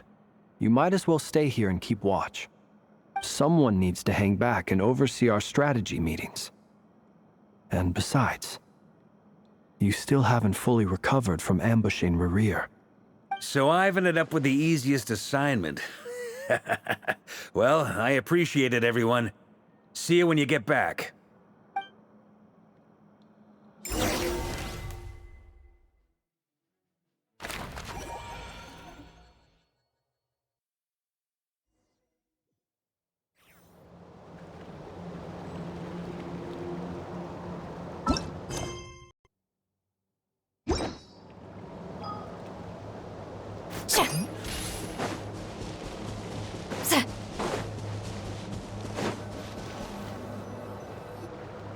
Here, this will serve as a good spot to cross over. Arlecchino, hold up a second. Since you brought us all this way, would you mind telling us what you've got planned? We still haven't got the slightest idea what's going on here. And if even Columbina doesn't know where the iridescent moon's marrow is, how do you? Simple. Because I am an inheritor of the royal bloodline of the Crimson Moon, and one of the last surviving embers of the Two Worlds' flames. Huh? Are you serious? Isn't you're a descendant of that Crimson Moon dynasty we were just talking about? The one from ancient Conria? Your surprise is understandable. I was also taken aback when I first learned of it. But the more I thought about it, the more I realized the signs had been there all along. When I was young, I discovered I could wield a very special kind of fire. It coursed like blood through my veins and smoldered away inside my nerves. What's more, whenever I experienced strong bursts of emotion or drew too deeply on this power, it was like some kind of presence within the fire would begin to gnaw away at me. Exactly. That is why my hands are like this, too. At first, I saw it only as a curse, but once I became a harbinger, the jester apprised me of the truth. Together with my own investigations, over the past few years, there are several things that I have gradually come to understand. For instance, take the so-called Crimson Moon. In truth, it is nothing more than the shattered remnants of the iridescent moon, fused with the abyss to prolong its lifespan. Since this blood flame was bestowed upon me by the Crimson Moon, it is a fusion of the iridescent moon's former power and the corruption of the abyss. You all understand the nature of the abyss well enough. I draw upon its power, and in return, it hungers for my soul. This strange blackness is the mark of corruption it has left behind. If I recall correctly, you once told me that if the corruption ever made it to your heart, you'd become a completely different person. Yes, and that's the reason I'm always careful not to push my power too far. It's essentially a never-ending tug-of-war. Whew. Sounds intense. Anyway, the rest of my story can wait. Is there anything else about the Crimson Moon or the Iridescent Moon that you're unclear about? Paimon has a question. So, the Crimson Moon that the Carians used to worship was actually the Iridescent Moon, right? Which was one of the three Moon Sisters. Does that mean that the Carians were to the Crimson Moon as the Frost Moon Scions are to the Frost Moon? So much of that history has been lost. We have no way of knowing exactly what they were like. But I would suspect that the Conrians weren't as devout in their moon worship as it might appear. The iridescent moon's remains simply served as their link to the abyss. Later on, perhaps someone discovered a way to make direct contact with the abyss.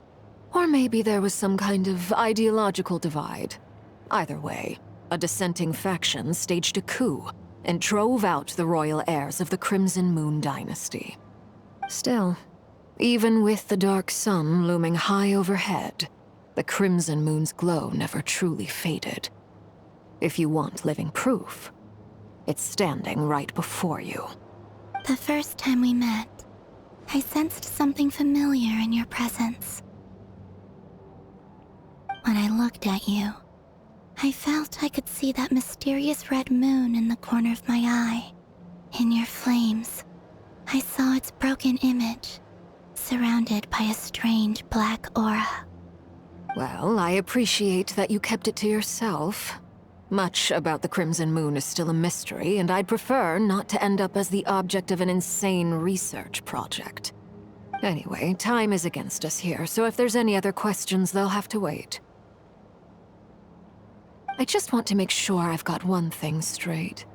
In her letter, Sandrone mentioned that since you are unable to contain the iridescent moon's marrow yourself, you intend to leave it in my custody, correct? That's right. For now, it's the only way I can pay you back for your help. The iridescent moon is already part of who you are, so with its marrow in your possession, you'll be even more powerful than before. Deal. Then let's get started. Get what started? What does this place have to do with the Crimson Moon?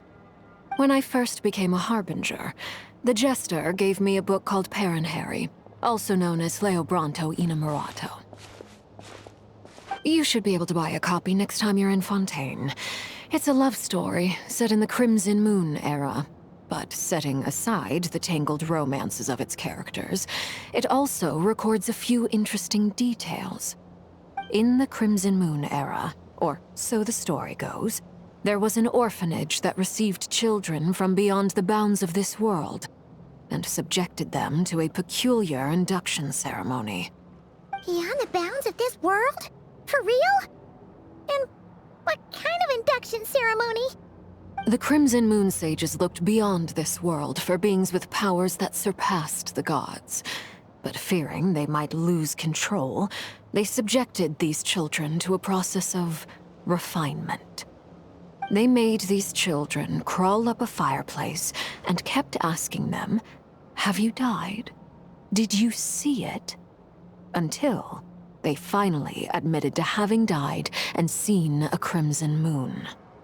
The adults embraced the children who passed the ritual, telling them, "Within the fireplace, you have traversed the flames between two worlds. Here and now, you are born anew." The book leaves much unsaid, but I suspect that this was their way of branding the children they had enrolled, leaving an indelible mark upon them so that they would forever live in the Crimson Moon's light. That explains why I can't sense the Crimson Moon's marrow in this world. It makes sense that it would be sealed in a special space that can only be accessed temporarily through some kind of ritual. But there's no fireplace here. Do you see a chimney anywhere? Oh, are we supposed to build it ourselves? Okay, fine. Paimon will go find some bricks. That won't be necessary. The fireplace is purely symbolic. The key to the ritual is crossing the flames between two worlds. In other words, the flames that burn within me. Those burned away by such flames leave behind a kind of ghostly afterimage in the world. In the days of Conria, people believed they could be used to bridge the gap between the two worlds of life and death. In short, I can open a passage to that space for you. That's the easy part. The catch is I'll need to stay on this side to keep the passage open, so I won't be able to come with you. Once you're inside, you'll have... Very well. Then I'll open it up. Traveler, spare me a little more moonlight if you would. I may need it.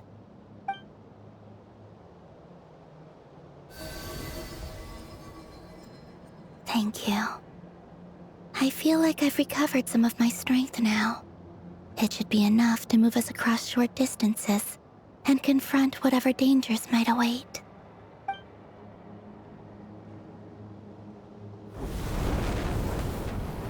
Mistress of the seven hues of ages past, great mother of the present, crimson-clad sovereign of the two realms, by fire severed, by fire renewed, I offer myself now and beseech your descent.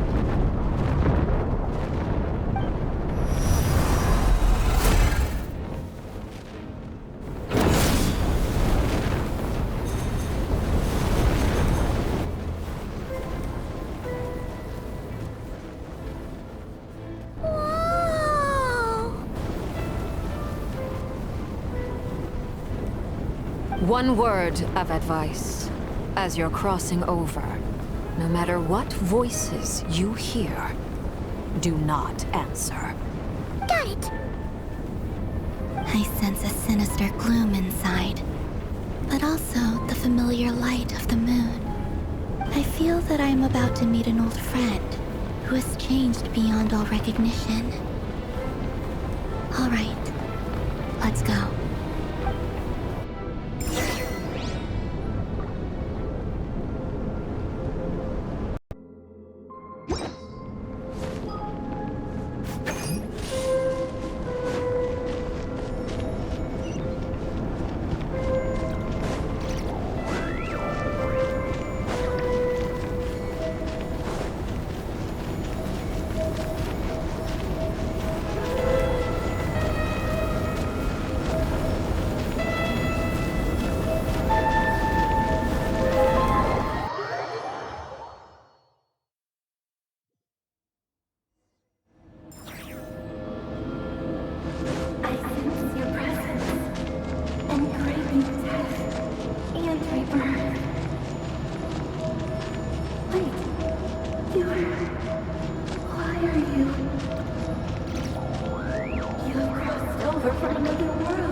Fragments of your broken body, seized by the... Careful! There's something spooky about this place. Feels like something is lurking in the fog. Paimon's right behind you. Whatever you do, don't run off without her.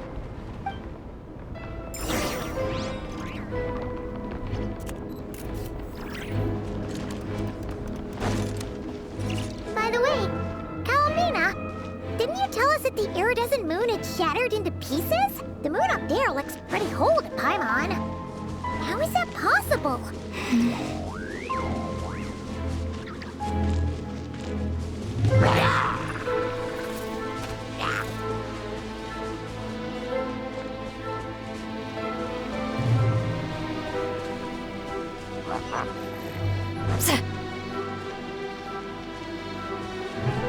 Just like I thought. It was only a facade.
I'm not not sensing anything up there.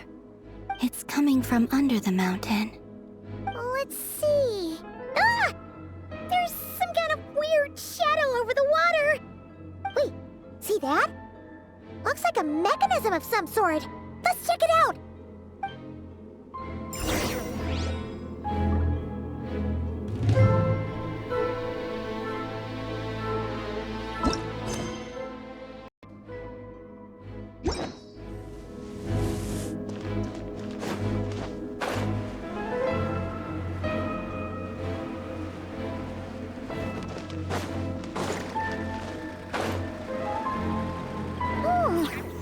Looks like a device from the time of Kalia. Maybe people once came here to study the Crimson Moon's domain, and they left this behind. Oh, if we can activate it, we might find some clues.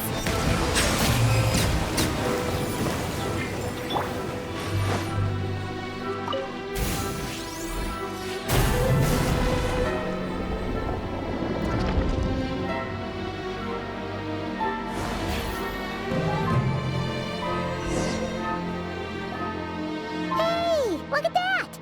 Now that the mechanism's running, the shadow in the water looks different. Do you think these mechanisms might be the key to unlocking the secret? Let's try to find more of them!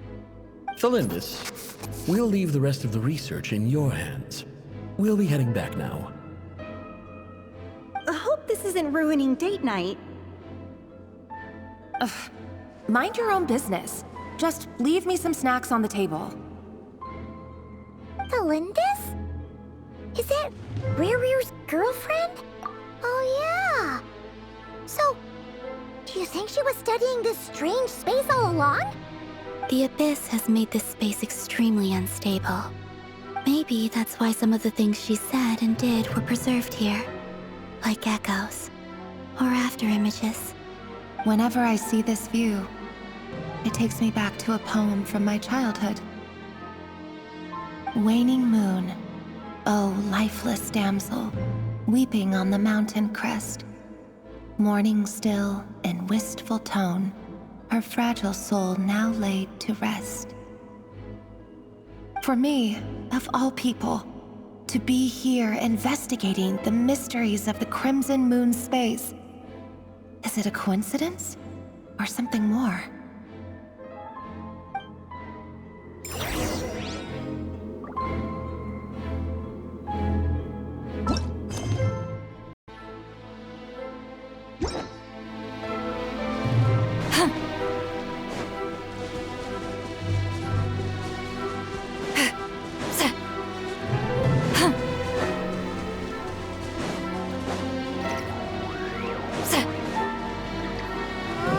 Looks like the Abyss has messed up this mechanism.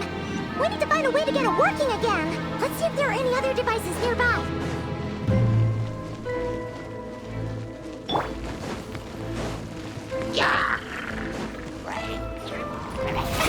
Oh, really? Silence!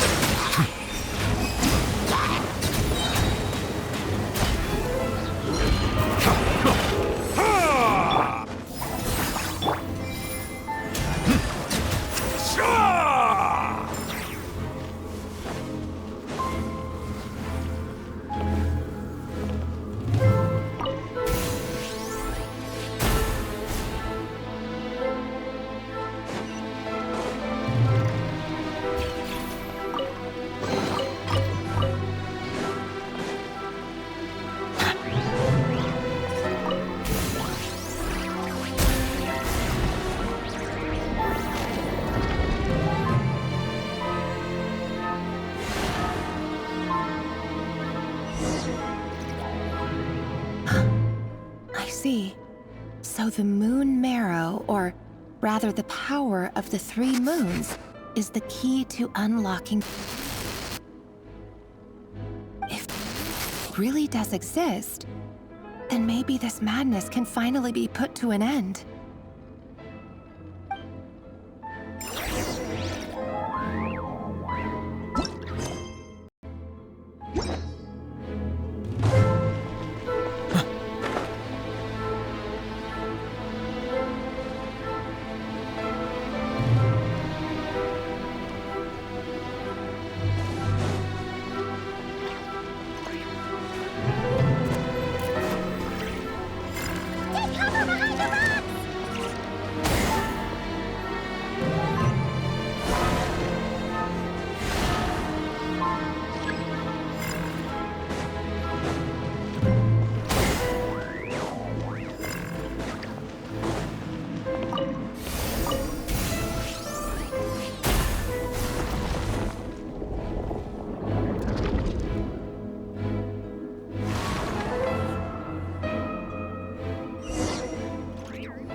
With the Abyss inhibitors in place, I should be able to access the chamber with the moon marrow.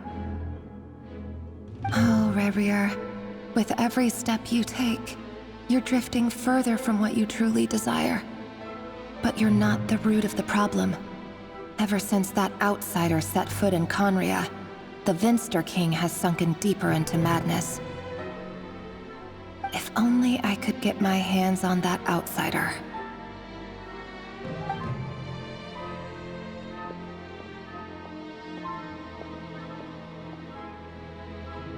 Hey look! The moon's reflection is back to normal! Elendis' voice mentioned a chamber with the moon marrow. Do you think maybe it's hidden in the moon's reflection? It must be. For within it, I sense the fragile aura of a dying soul. Then there's no time to lose! Let's go!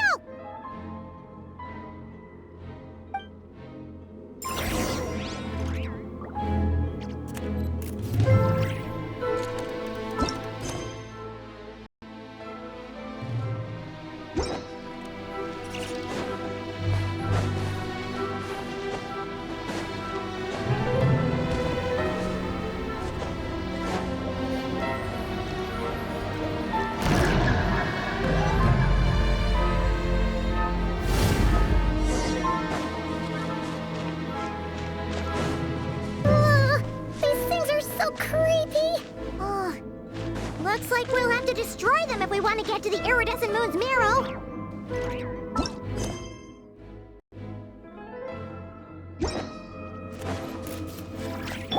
Get to work! Light it up! May I present... Bow your head.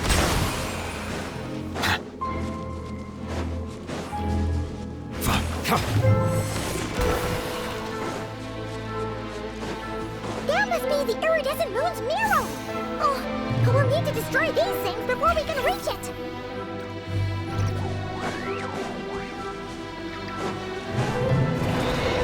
Settle down!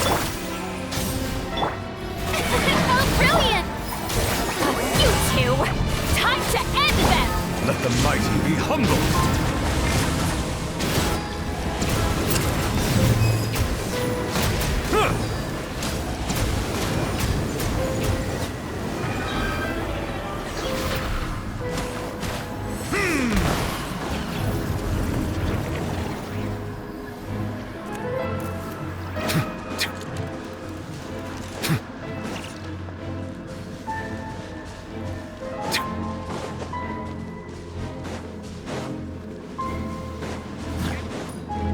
Bow your head.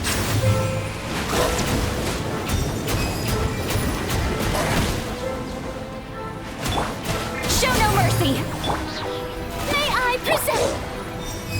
Silence!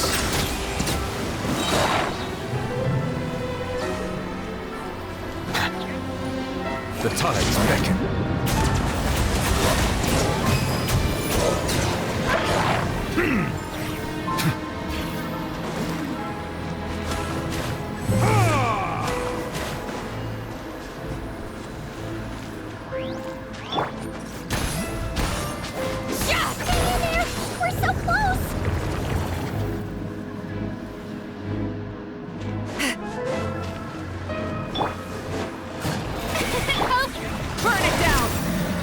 Settle down!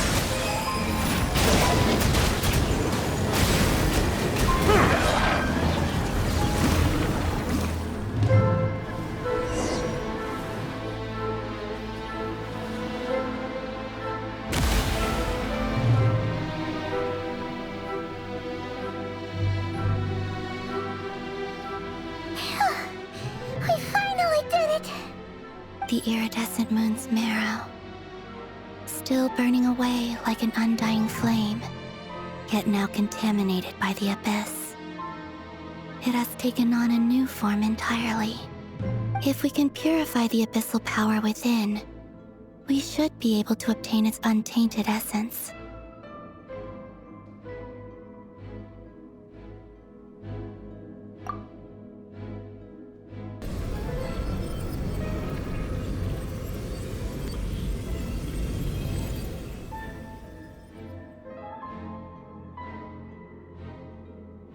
It's so cold.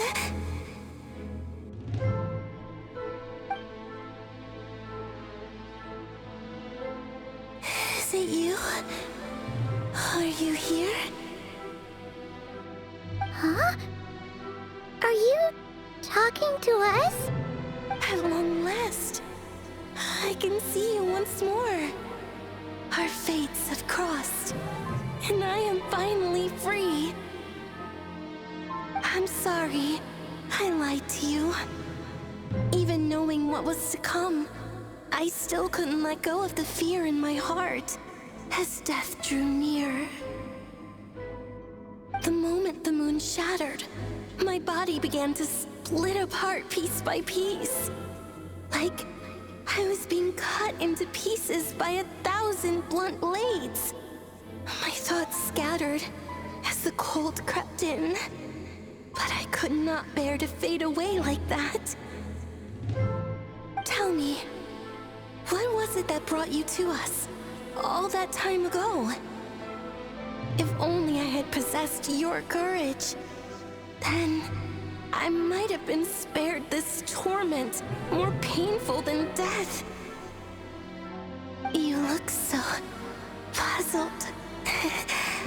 That's how I felt too when I first saw you. But trust me when I say that everything happens for a reason.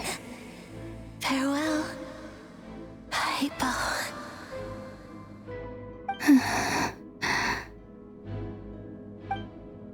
What was that all about? Was that the goddess of the iridescent moon? Oh, it sounded like she was speaking to a long-lost friend. But none of us have ever met her before, right? Perhaps. She took me for the goddess of the frost moon she once knew. For a fading soul like hers, our auras must be too similar to tell apart. But anyway, we've got the iridescent moon's marrow now. That should help you regain your strength, right? Alright, time to leave this place and meet back up with Arlecchino. Let's go!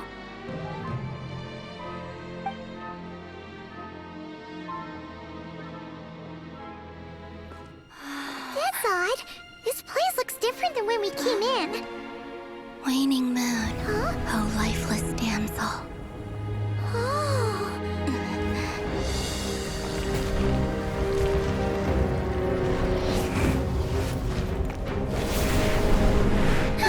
Hurry! The place is collapsing! It wants to trap us here. Who's it? The Abyss? Now we've taken the moon marrow. All that's left here is a dark will. It will show us no mercy.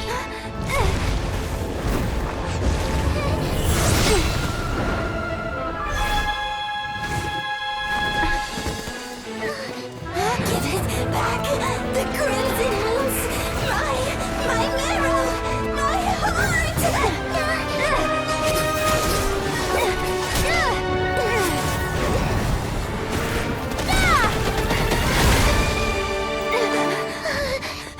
Finally!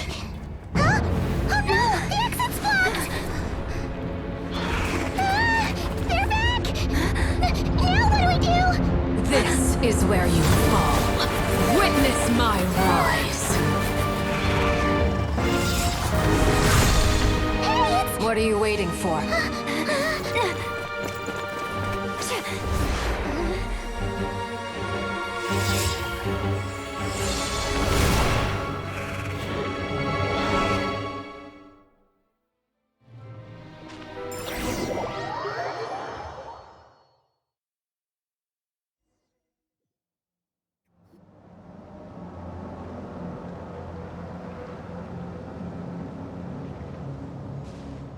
Oh, we made it! Was that you, Arlecchino? Did you save us? Wait, your hands! They're... Oh, this? Don't worry. It's a small price to pay. The Abyss wanted to trap you inside, and I defied its will by bringing you out. No. I have paid the price, albeit a small one, and it cannot be undone. My hands have already fused with the Abyss. Purification would simply destroy whatever's left of them. But surely... Oh, we're so sorry, Arlecchino. Paimon can't believe you'd make a sacrifice like this for us.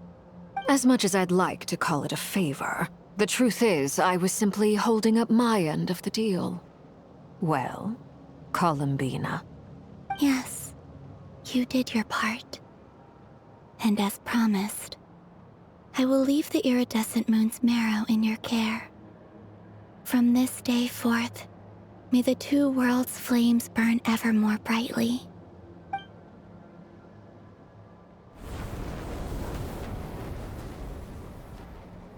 I'll take that as a blessing. Now, Columbina, give me your hand. Accept this moonlight I offer in return.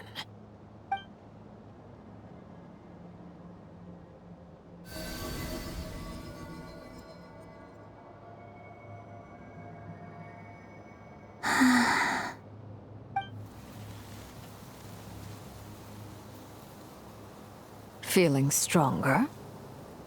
Hey, Columbina, are you okay? I'm fine. Our powers are a little at odds, that's all. By the Frost Moon's authority alone, wielding the power of the other moons was always going to be a stretch. Still, I think it's fair to say that your strength has returned, at least to the level it was at as Third Harbinger. It's still not enough. There's no way I can hope to challenge Rayrier like this. Just one more ray of moonlight, if you would. It's okay. I can take it.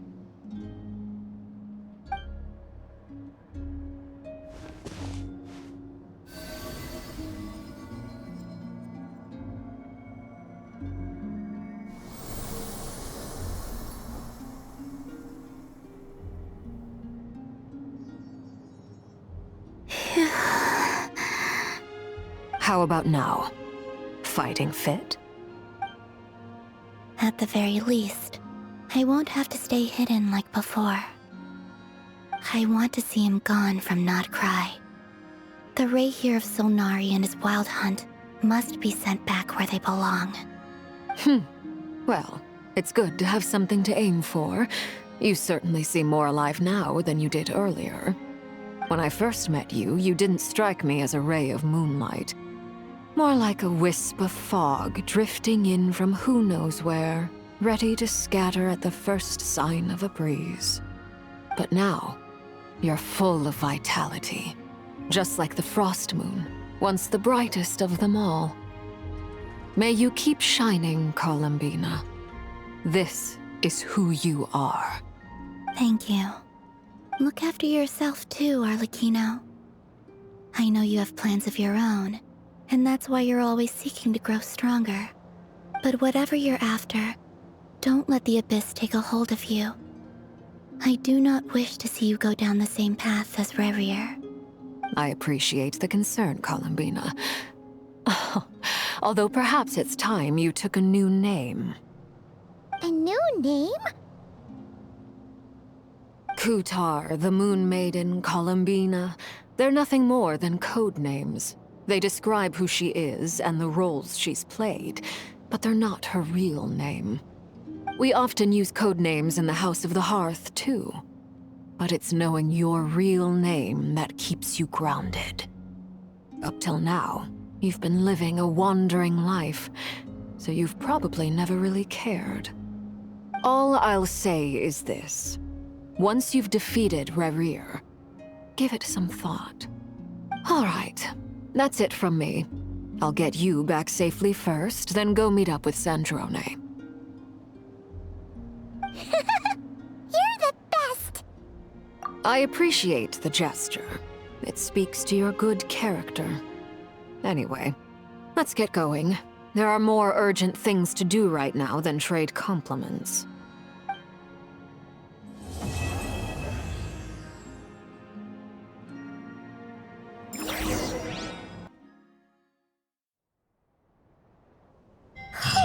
It was a close But we got the iridescent moon's marrow and restored Columbina's strength. And that's all that matters.